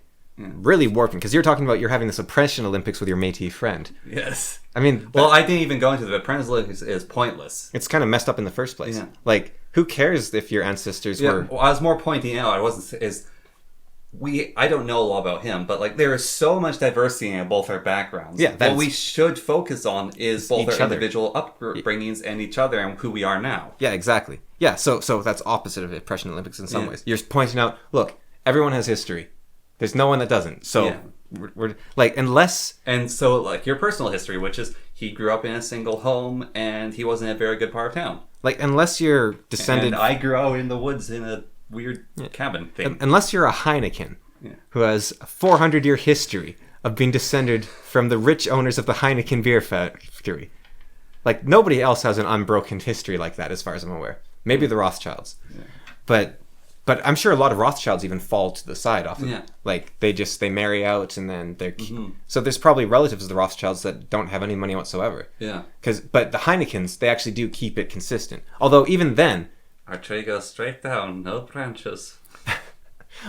well that's what I'm thinking actually. Like you take care of your sibling, that's the rule with the Heinekens. But I'm sure when that sibling's kids, like I doubt they're getting the Heineken treatment because the family tree would be way too big. It's 400 years. Like you can't take care of every descendant unless you only have like if you're the heir. Unless it's Sweet Home Alabama. Well, no, if you're the heir, your siblings aren't allowed to have kids or something. Yeah. Like that's the only way that you couldn't have it ever. Which maybe they do because they've managed to keep it very consistent. But it's Well, I mean, the nobility is sort of managed with the core family. Not even like the queen was meant, like the cousin of the I like guess so. she wasn't meant to be ruled by any means whatsoever. Yeah. Like she wasn't even in the line. It was like her it was the guy stepped down and then the new guy stepped down and then his brother died and so then it went down to his daughter and so she was like 3 steps to the side from the royal line. Yeah.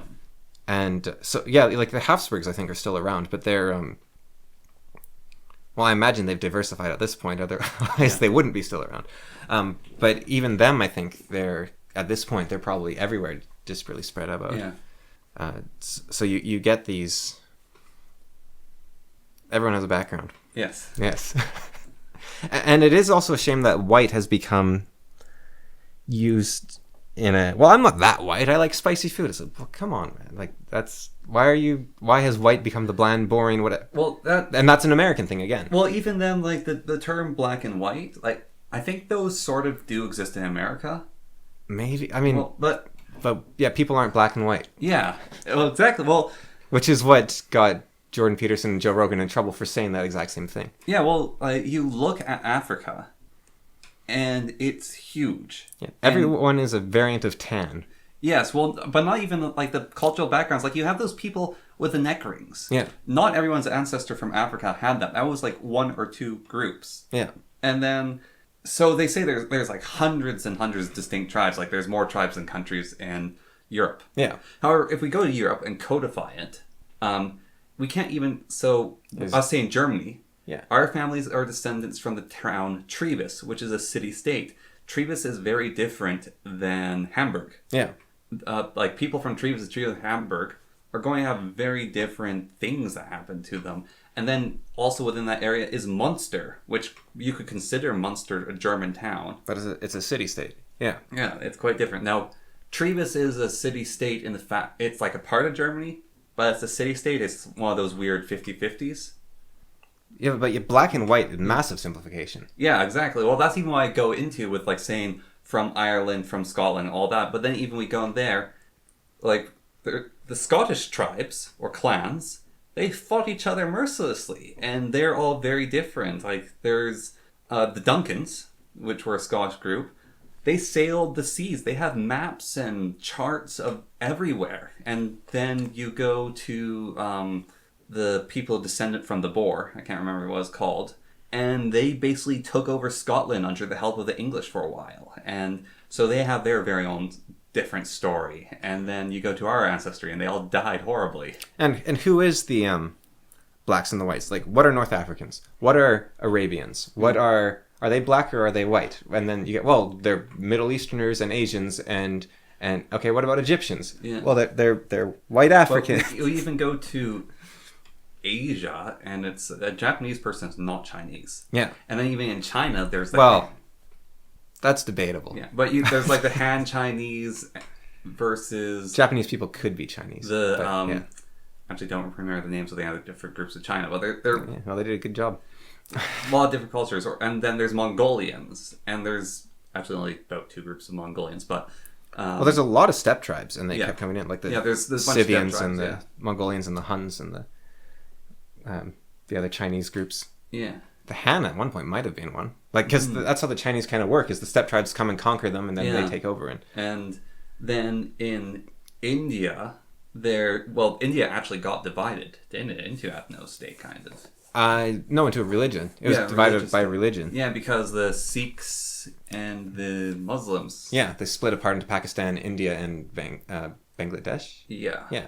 And then even with Pakistan, India, Bangladesh. There we go. even with Pakistan, like Pakistan has all its different Muslim groups in it that are quite different, and tribes and groups. And Chandragupta conquered India, so I don't know who the original Indians versus who he were. And the Indians, they are the same descendants.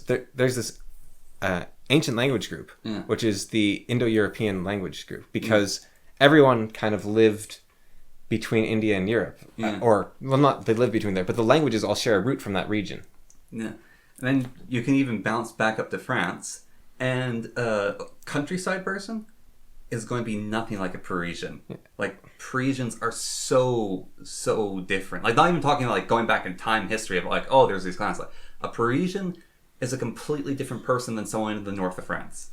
Okay, let's divide people then very specifically. Okay, where are the Germans? Well, okay, are the French German? Because the French are just they're just Roman Germans. They're just Latin Germans.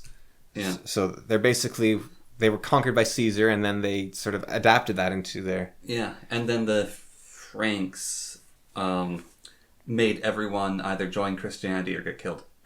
That's actually, like, the Frank group, when they took over, how they took over so thoroughly and spread Christianity is basically, it was a violent conversion of convert or die. And so that spread like wildfire throughout France. So... Yes, let's not get too deep into that history, because I do remember it. But yeah, you sissify the Franks and you get the French. You throw in some Italian into them, and they get the funny voices. That you take, and by sissify, I just mean you take like a super hardcore language, and then you take a super like weird, like the Latin Italian language. It's so weird, actually. Okay. Germans, super hardcore people with a hardcore language. Romans, super hardcore people with a hardcore language. You combine them and you get the French. How did that happen? You get people with smelly cigarettes and baguettes and cheese and garlic. And they've got like the super... And the music that's like just the unique music. The downside to having an engine rather than a 5th edition, here's everything already done for you, is you put the DM on the spot a lot when they have to come up with something. So when for example, in First Heroes, if you want a potion seller in the game, you have to make every single potion on the spot or have it prepped ahead of time. There is no potion book in my game, so that's annoying for the DM. Yeah.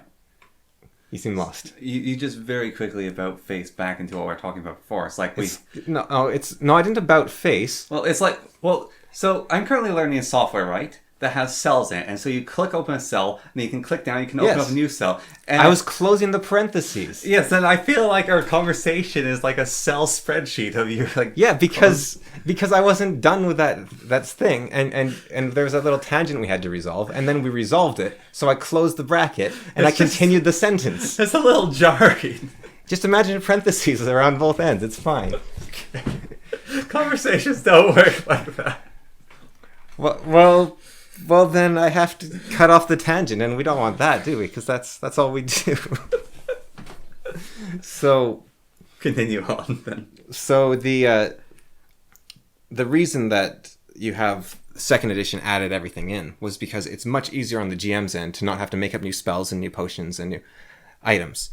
But I think 1st edition they had enough. They had everything you need, and then if you're in a tight spot, you need something quick, you grab one of the pre-made things there. Yeah. Otherwise, you say, okay, there's a potion to control dragons. Giants. Control giants. There. Bam. Yeah. That's all you needed. So... This is the Fireball spell, except it deals frost damage. Yeah, that's all you need. You just need... That's all you need, really. Yeah. But then 5th edition, and 2nd edition, even, really, to be fair, it's all, here, we'll do everything for you, and this is how you do it. And that is much more tempting, because it's a lot less work. Yeah. And so that's why you get stereotypes. That's why you get the black and the white, and this is how everyone's racist. The bard seduces the dragon. This is how everything's done. to tie it back into Yeah. the immediately before the parentheses, that's why these shortcuts exist. It's because it's too much work to be the hero all the time. It's too much work to keep going out into the world and doing these new things over and over and over again. Yeah. So the communists take advantage of that. What? What's that politician's name? Who, the one that... During the Red Scare. No, this is amazing, right? Yes. This is brilliant. The communists have been so clever and so insidious, and their methods are so slow and gentle, that if you try to tell someone what is going on, you sound absolutely insane. Yeah. Like... Well, there is that statement which is communism should be recognized as the same amount of evil as fascism, because they're both extreme systems, and every point in history that either of them have been practiced, the results have been horrible. It's been the worst that humanity has experienced, actually. They have been the worst. No, communists are worse than fascists. Yeah, well, but even not saying like just both things together, that is the worst humanity has ever experienced. I mean, the Chinese Civil War was bad. The ancient one. Yeah. Like, do you remember that casualty? Have you ever seen that meme of the casualty list where it's like 10,000 on this side, 50,000 on this side, 40,000 of them were eaten? Like, the stuff that happens in China is unbelievably horrible. Yeah, well, that's why the Great Leap Forward was so awful. As they barely phased them. I mean, there wasn't rampant... well, there was cannibalism, but there wasn't... how did they were killing all the women to eat them because they couldn't fight, I think, while they were holed up in the city. Like, there was some really... But yeah... In towns, people would defend the children so roving cannibals wouldn't steal and eat them because children were easier to eat. This is an excerpt from Violence Great Famine. There was people who would go out and patrol the graveyards to make sure people won't dig them up. And they also particularly focused on children's graves, again, because children were the nicest to eat. And so the defenders would try and guard those areas. Well, China has one hell of a history of horrible. Yeah. But yeah, the excesses of communism are terrible, but the communist scholars are trying to bring it about again and again and again. And I have no idea why. Because they hate. Yeah, because they don't have God. There's no God, I guess, yeah. But they... So in the Lotus Eaters today, one of the presenters was talking about his girlfriend, and she got into an argument with someone, and his girlfriend, well, she listens to him, and so she has some of the same inklings, and the person said, eat the rich, and it's like, oh, tax them more, like that sort of thing, and so she had an argument explain, they'll just leave to different tax havens and all this stuff, and so explain else, yeah, but I hate them. Jeez. Well, that was the reply. At least they say it. Yeah. It's crazy, though. You take people like our parents, right, who are, I think, a decent barometer of normal leftish, we don't want to cause anyone offense type people. Yeah. And you look at our mom's church and the sermons they give, and they say these horribly, horribly evil, short-sighted things, and they have no idea they're doing it. They think they're just being a good person. They're doing I'll put my pronouns in my bio so that the trans people feel safe. Now, I don't know what percentage of trans people that makes feel safe, but even if you accept trans people need to feel safe and need to be accepted, that's really insulting. Yeah. We can't tell if you're what you're meant to be, so we're gonna... Leo's curse barometer for trans women. If you sleep with them, then they're a woman. Yeah.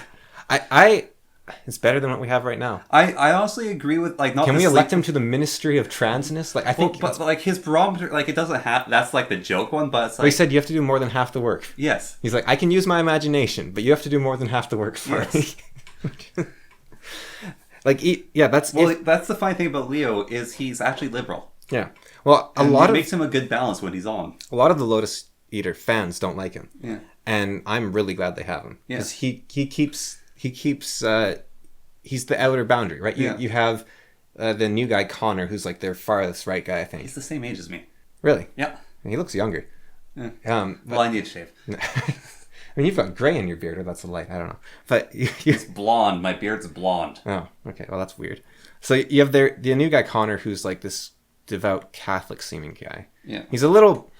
I don't like sanctimony. That's why I don't like the SJWs in part, and he's kind of sanctimonious. Yeah. He's not winning me over. But then on the other side, you have Leo, and so they have a nice range. It's not very wide, really. I mean, Connor and Leo probably aren't that far apart in a lot of ways, but it's nice that they have the range instead of we must be more and more pure. And they also have the tyrant of Carl. Yeah, who is the radical centrist. Yeah, but I mean, like the tyrant, like in his company's design, he is the absolute owner of that company. Yes, so we were actually talking the other day about how I was watching him talk with Academic Agent. Yeah. An Academic Agent, he was a sort of center-right guy, maybe just centrist, and he, because of that, he got fired because you have to be a communist in order to stay in schools.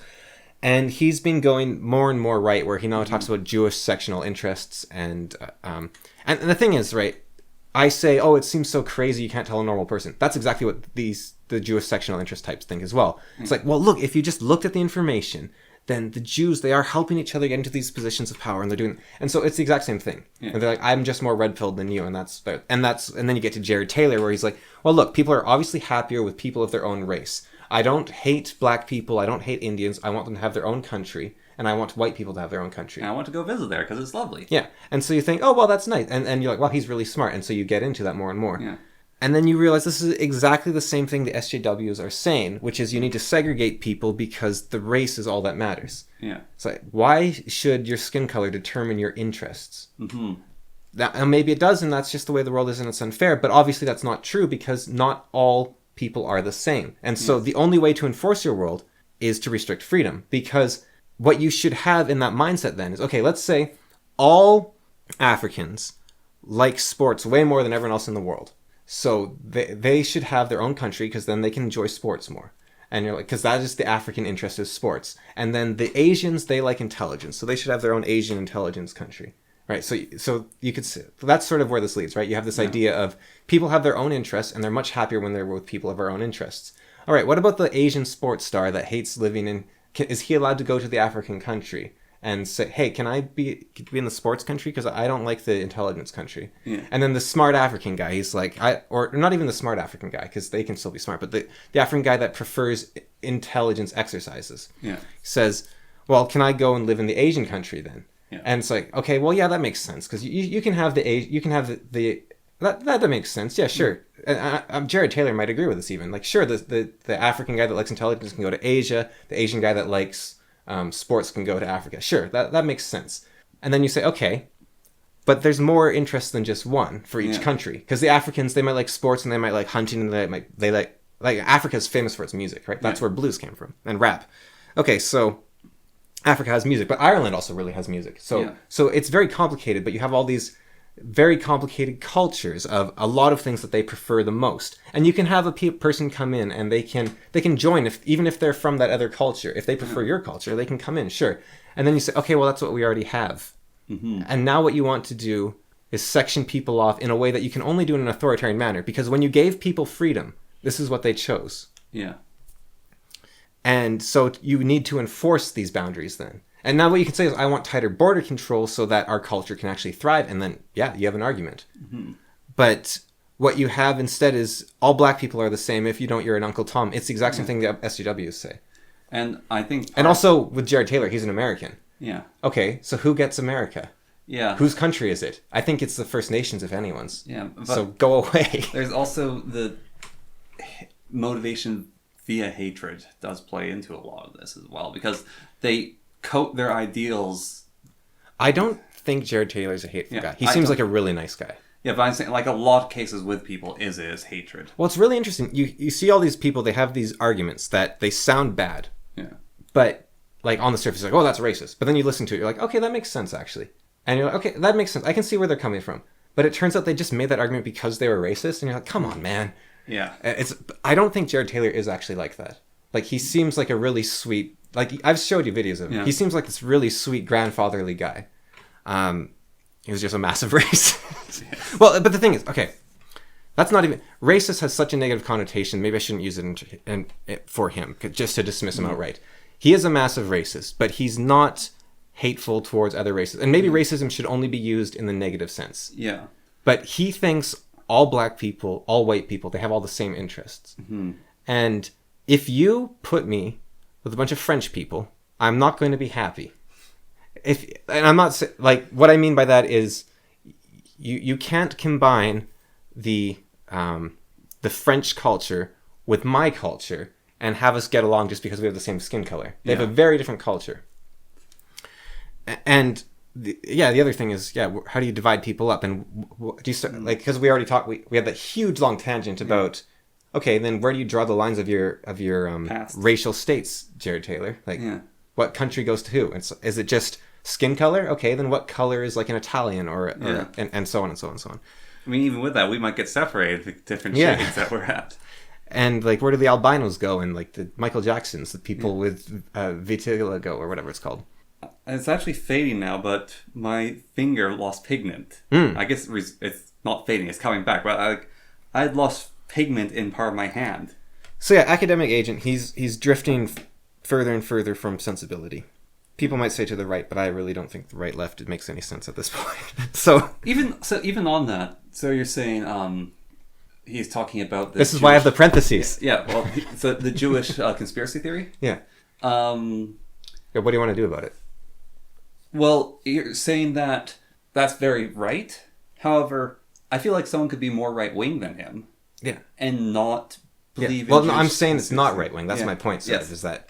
Yeah, well, I guess, I was clarifying that thought-wise. It's like, even just, you said right-wing, but that's just to explain the... Yeah, well, no, I said he's not right-wing. He's called right-wing. But I don't even think that works anymore.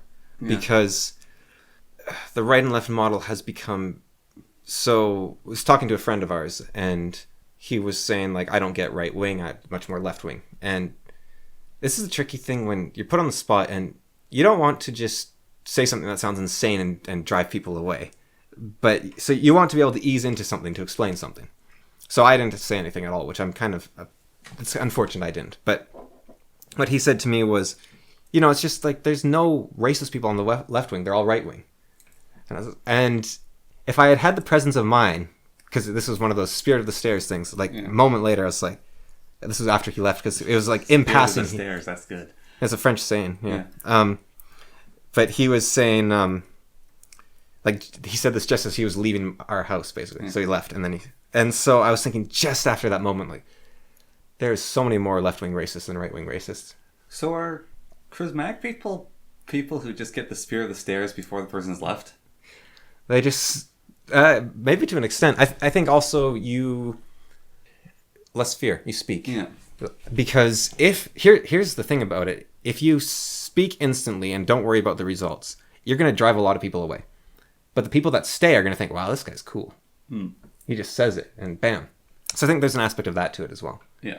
But yeah, there's way more left-wing racists. Like, a normal left-wing person, like our parents, like the church, they're racist. Like, it's only a small amount, but it's the now I sound like a crazy SJW that, like, you don't know you're racist, but they say things... Help me out here. I can't think of an example. That's the other problem. It's so...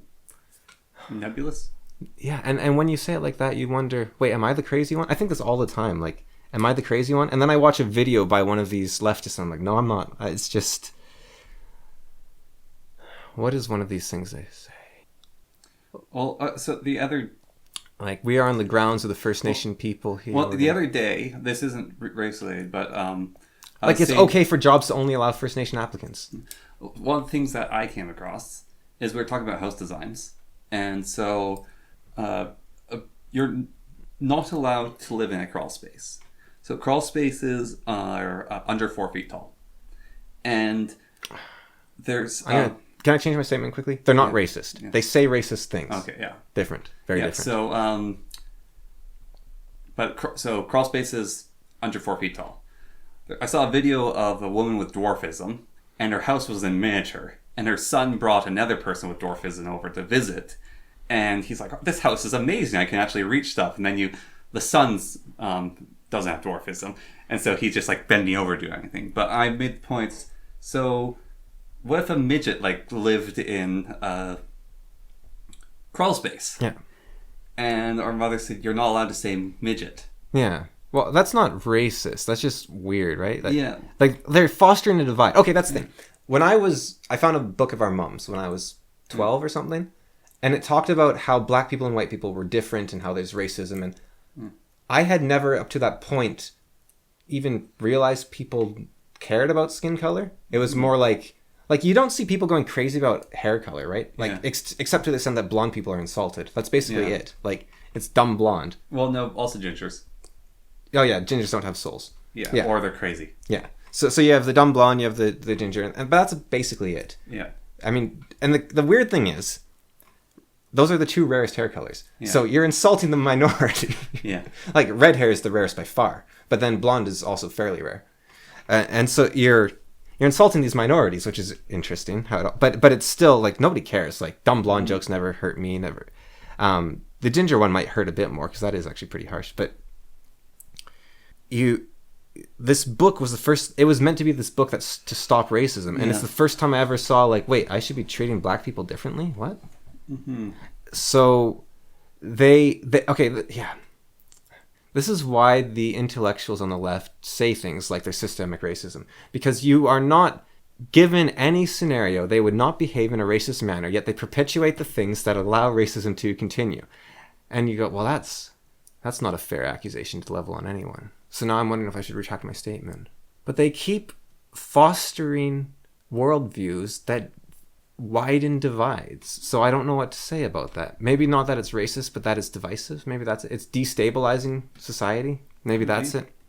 And people have no idea what they're doing, where they keep saying, like, well, George Floyd was black, therefore he's a saint and didn't do anything wrong, and this was horrible, and or, oh, well, Kyle Rittenhouse shot into a crowd of left-wingers, so he must have been shooting black people, and he's a white supremacist.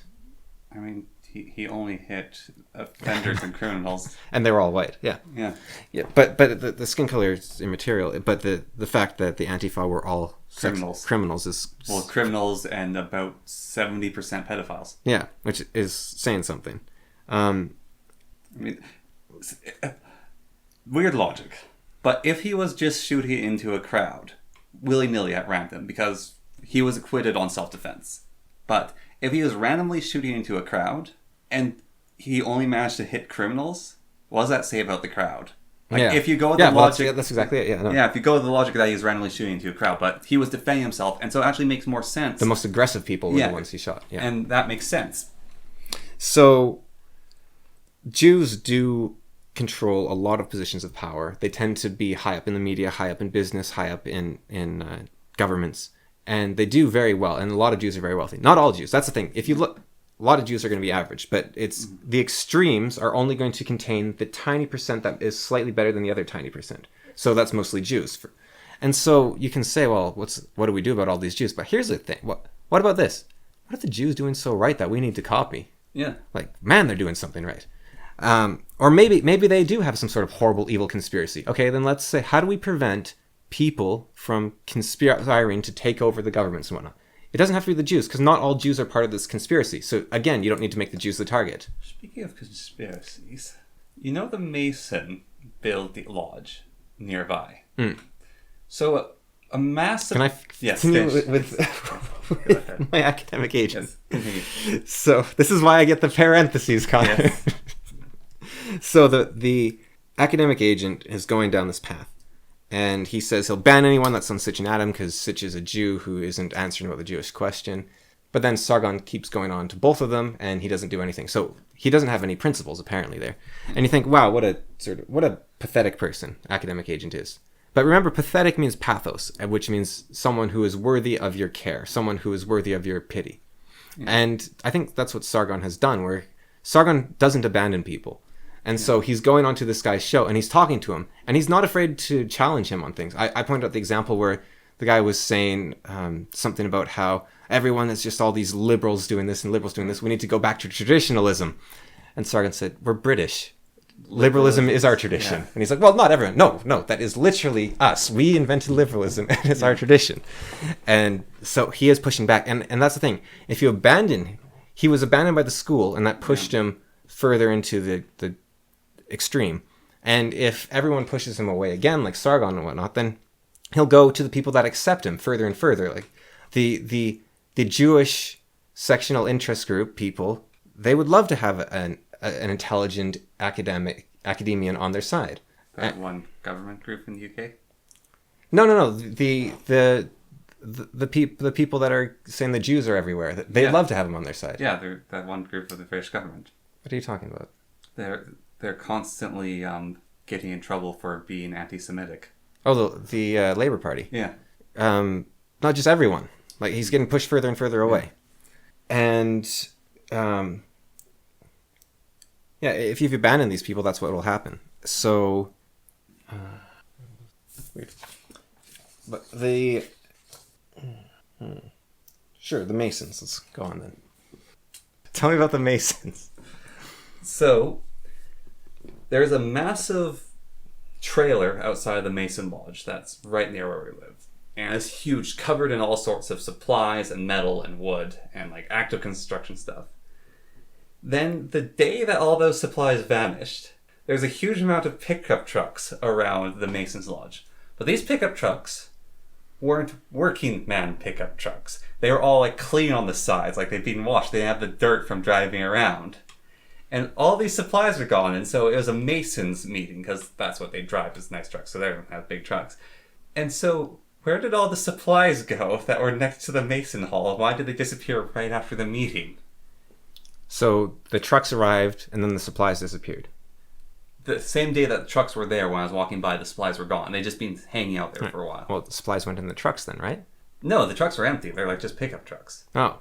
So did the supplies go into the Mason Hall? What sort of underground base are they building? Oh, I see what you're saying. They're expanding. Yeah. Right. Because there's a hill to build into there. Ah, but there's basements in that hill. They're in that basement. That's where the Mason Lodge is. No, but I mean, like, further up the hill, there's other houses with basements into Well, them. they're Masons. They can build around them. So, I mean, the Masons could be doing tunneling. I mean, that doesn't seem out of... If they are a secret organization, who knows what they're up to there. They are... It is interesting.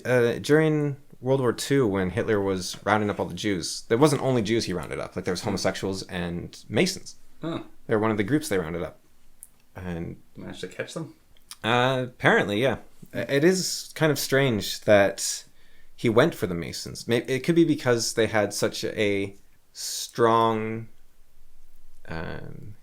traditional mythos of their own. Yeah, it's Masons are really weird to me. Because with a lot of these traditional groups and things in the past, like we're saying, like that they have these obvious traditions, or this is like a thing that all these families do.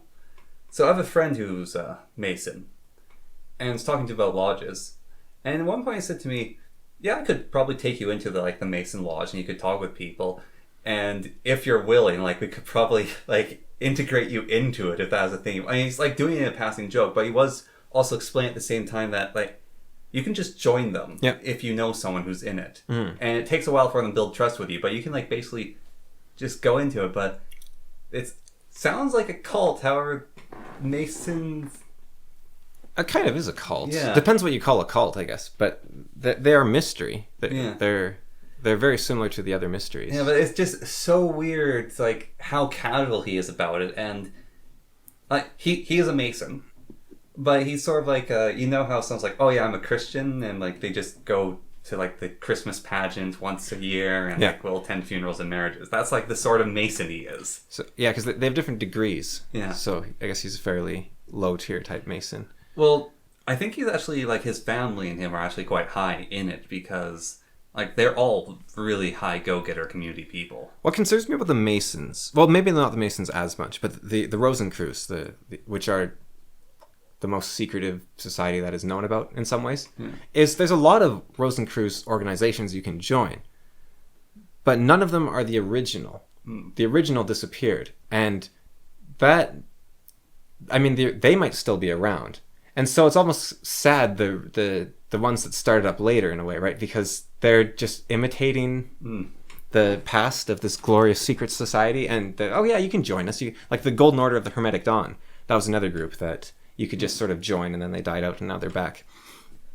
And it makes you wonder, well, if like we could just start our own, like we're part of the Rosencrews. Join our Rosencrews. Well, so Wicca, I've talked about this before, but it's basically a guy collected all of the Druids traditions from Ireland.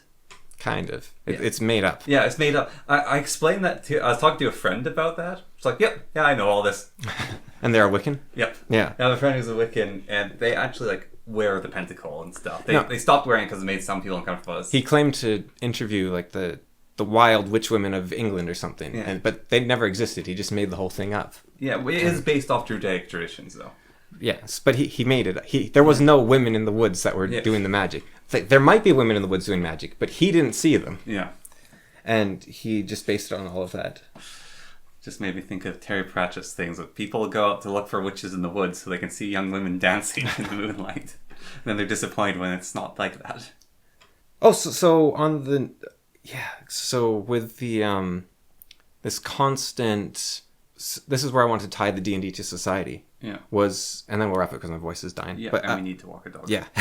The society has looked at the past and said, we're good now because we're doing the right thing. But we've lost that heroic impulse, which has been... That is what the Masons preserve. They preserve the descent into the... They're the only major group, I think, that I know of that still does the descent into the underworld and the coming back.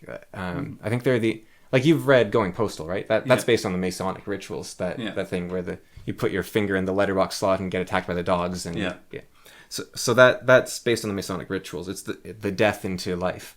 And there's Amazonian traditions, I think, still around that do that. But Masons are one of the few major groups that I know of keeping it alive. Yeah. Like, I don't know about the Illuminati or the Rosencrews if they're actually still around and doing it. But the society as a whole has created this stagnation of abandoning the hero to just look at the past and say, well, that was what we did, so this is what we should do, which is ironic given that it's all about progress. It's like, well, we must progress by stagnating in the sense of no longer exploring ideas that are... Because there is this communist idea that forward is better. So the morals you have now are better than the morals you have in the past. So that's like slavery is a thing of the past, right? Because that was bad. We'll never do slavery again because slavery is wrong. But we could have abandoned, let's say slavery is the better system. I don't think it is, but let's say it is. That is possible. Yeah. But the progressive socialist idea is that everything moves towards progress. Yeah. I mean, there's that Martin Luther King, I wouldn't... He said this in a more optimistic way, but he said the arm of history is long and it curves towards progress. Yeah. Or progress is long and it curves towards... Something like that. Yeah. And it's the idea that the newer stuff is better. So therefore, you can't say transgender is immoral, right? You can't say gay is immoral. Where Martin Luther comes from is the future is brighter. Yeah, and his was optimism, yeah. Yeah, the future is brighter because we build upon the past to make the future. Yeah, no, I think his was fine. He's just but I say, and the communistic one is we have to burn away the past and use that fire to fuel the future. Well, what they've done is they've said, okay, we've now accepted otherkin. Therefore, otherkin are always going... if you get rid of otherkin, that is a step backwards in morality. If you get rid of homosexuality, that's a step backwards in morality. If you get rid of transgenderism, that's a step backwards in morality. If you get rid of... Otherkin's one step too far. If you get rid of lobotomy, that's a step backwards in morality. If you get rid... lobotomy was a new thing that helped a lot of not schizophrenics, a lot of epileptics. And then it turned out that it was worse in a lot of ways. Yeah. Our current diets, they're new. They feed a whole bunch of people. They're destroying society. Yeah. Diets might be the worst thing happening. Like, when we look at the Victorian era, it was arsenic and coal dust. Yeah. When people look back at our age, it'll probably be sugar and general diet. Yeah. Because we are... A lot of the insanity... Like, all these crazy people that are, for some reason, going along with the communists. It could just be because of what they're eating. You know the crime wave that happened? In America, there's this very famous thing that happened in the States. There's a massive crime wave that was unexplained. Like, why are all these criminals... lead? Yes. Yeah. Is lead in the pipes. Yeah, okay, I did hear about that, yeah. Yeah, but it's like years later, just looking into it and like statistics, and like, yeah, it was lead. So where's all the communism coming from? Lack of God, sure, but why aren't people believing in God? Sugar. I was going to say soy, but Well, soy is really bad for you. yeah. So testosterone comes from meat, hugely when you eat it. Testosterone is an antidepressant, and there's a lot of things that block testosterone, like mint and not eating fat. And there was this whole push against anti-fat, right? Like it was don't eat trans fats, don't eat fat, don't eat fat, eat sugar instead. So, well, no, that was the exact opposite of what we should have been doing. Yeah, because fat is good for you as long as you're, not crazy, and it contains testosterone, which is an antidepressant, makes you stronger, makes you healthier. And then, but it's like, okay, don't eat fat. Have this mint latte. Have this soy, which has artificial estrogens in it. And so you're destroying men's mental health. That's probably not great for the women. And I don't know what artificial estrogen does to women. It's probably not great for them either. Well, if you have like imbalance in anything, it's bad. Your body tries to regulate. And then sugar. Over testosterone levels in men are rage-induced, very unhealthy people. So we have some very powerful drugs in the world. We have caffeine, we have sugar, we have cocaine, we have theobromine. Those are like natural drugs. They're very powerful. Alcohol? Is that alcohol, yeah. Yeah, there's a huge amount of them. Yeah. But alcohol, caffeine, and sugar... alcohol we treat with respect. Alcohol's fine, really. Caffeine and sugar we're abusing like crazy. Yeah. It's absolutely absurd what we're doing. Like, there's huge amount, like nicotine's out there, but nicotine we treat with respect as well. Well, caffeine... How I administer caffeine is I need to stay awake for 10 more minutes, slightly sane. So I will have tea that's caffeinated. And that's like... That can destroy your sleep. Well, I was thinking, when I do that, is like, should I even be doing this? Like, what is all the effects that caffeine's having? Like, keeping you awake? It can take hours to wear off. So it can really reduce the quality of your sleep. And sugar, even more so than caffeine, is everywhere. And it is... I think it's a lot more powerful than caffeine in a lot of ways. And we just eat it. Like, I'm not saying it should be regulated even. I'm saying people should stop eating sugar. Well, just don't I buy know it. you don't experience this because you've just stopped. But as someone who's like, oh, a person will offer me a cookie, and it's like, okay, I'll eat a cookie. Or it's like, oh, I really want a piece of cake, I'll have a piece of cake. I can literally go from awake to asleep from the results of like the... Well, that still happens to me if I try like honey or something. Yeah. Like, it's just like, boom, wow, it takes me out. Yeah, but like, I really know what sugar can do to a person. I actually run experiments on my own body with diet of I will like not eat something for a while and it's like, okay, what happens if I have these things? And I record it as well. It's kind of be interesting stuff, but yeah. Yeah, no, sugar is rough. Just what you introduce yourself with food is insane. So I think you might be right on us, like looking at that. And something like theobromine, it makes you feel amazing. It doesn't seem to have any negatives. And yet, for some reason, we don't abuse it like crazy. Well, it's in chocolate, so I guess we do abuse it slightly. But it maybe it is abused quite a bit, actually. But well, so I don't think it's unhealthy for you. It's just chocolate tends to come with... Chocolate tastes disgusting, so we add tons of sugar to it. All right. Here's another thing, though, with the theobromine. And we'll end on this. Well, I wasn't done with... Okay, continue, because I have a depressing philosophy. Uplifting. It's a 50-50 philosophy to end on. Yeah, so we have society has stagnated into this 5th edition D&D. Yeah. And it's moving towards 1D, which is worse. To 1 D&D? Yeah, that's the name of 6th edition. Oh, I see, okay. But society has become this 5th edition D&D when we want it to be the engine that you are constantly creative. But being constantly creative, like I said, making a potion in my system, it's a lot of work. It's exhausting. It's like, I don't want to do this. I want to just hand me the thing so I can do it. And so you don't want to put in the work. And the less you put in the work, the harder it becomes to actually put in the work. Yeah. You have to get into it. You have to bring yourself up to speed. You have to do it more and more. And so a lot of people say, well, the solution to this is a massive war or something, because that's how this gets fixed, right? You have hard times create hard people create good times create soft people create bad times. So that saying, which I don't like. And so I've come up with a counter statement to get away from that guy who all his rules I find suspect, because his other famous rule is any organization which isn't explicitly right-wing will become left-wing.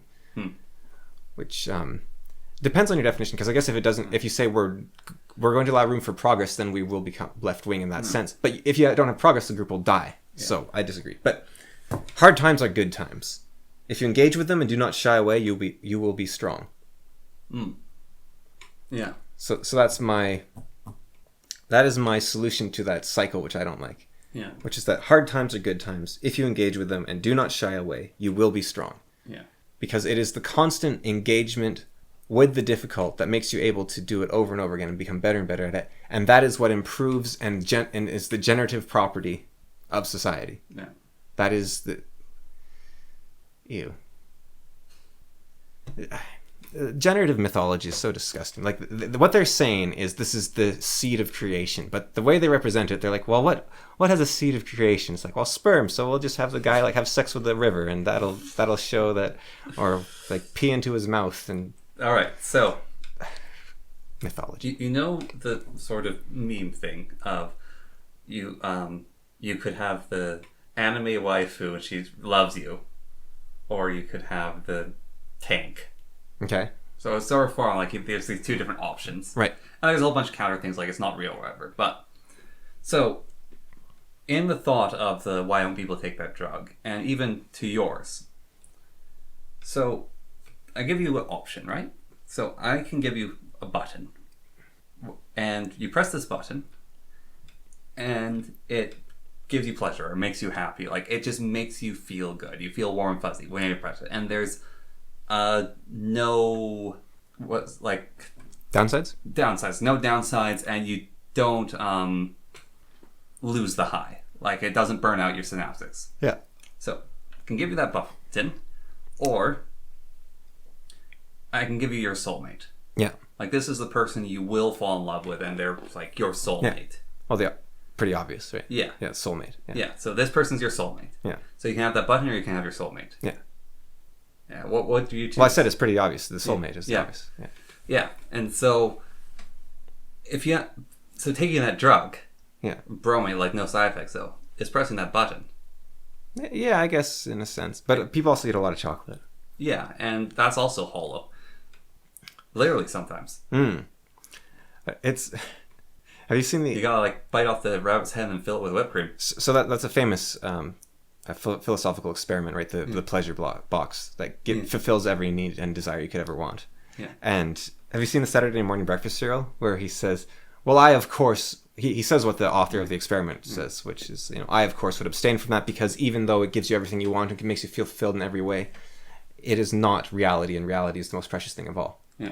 And then the guy says to him in Saturday morning breakfast show, okay, but I actually have this box. He's like, show it to me! Because it is, when you're faced with reality, it's a lot harder to But, I mean, soulmate versus button, I mean, that's pretty easy. Unless you're married already, then that becomes But there's your soulmate. That becomes a very difficult question. Then would it be ethical to not choose the button? I mean, and denying one half of a soulmate. Like, it's not only just denying yourself, it's the other person. That's true. But then I think soulmates are created through the relationship. Yes. The star-crossed lover is a kind of odd concept. A soulmate was... Well, I've talked about this before. It was when Adam was sawed in half and you had the male... His back was a female and his front was a male, and you had it cut in half. And so his soul was sawed in half. I just prefer the rib. And so his soul was sawed in half, and then to be complete, you must rejoin the soul. Eve's disrespecting Adam. Right. And he looks at her and says, you better watch it. I still got 7 spares. They're going back in the cavity. I was just thinking, I've got 7 more to spare. 11. 11? Okay, Yeah. there's 12 yet. I've got 11 more to spare. Yeah. Got a lot of women. He's got a little harem in his chest. All right, let's end there.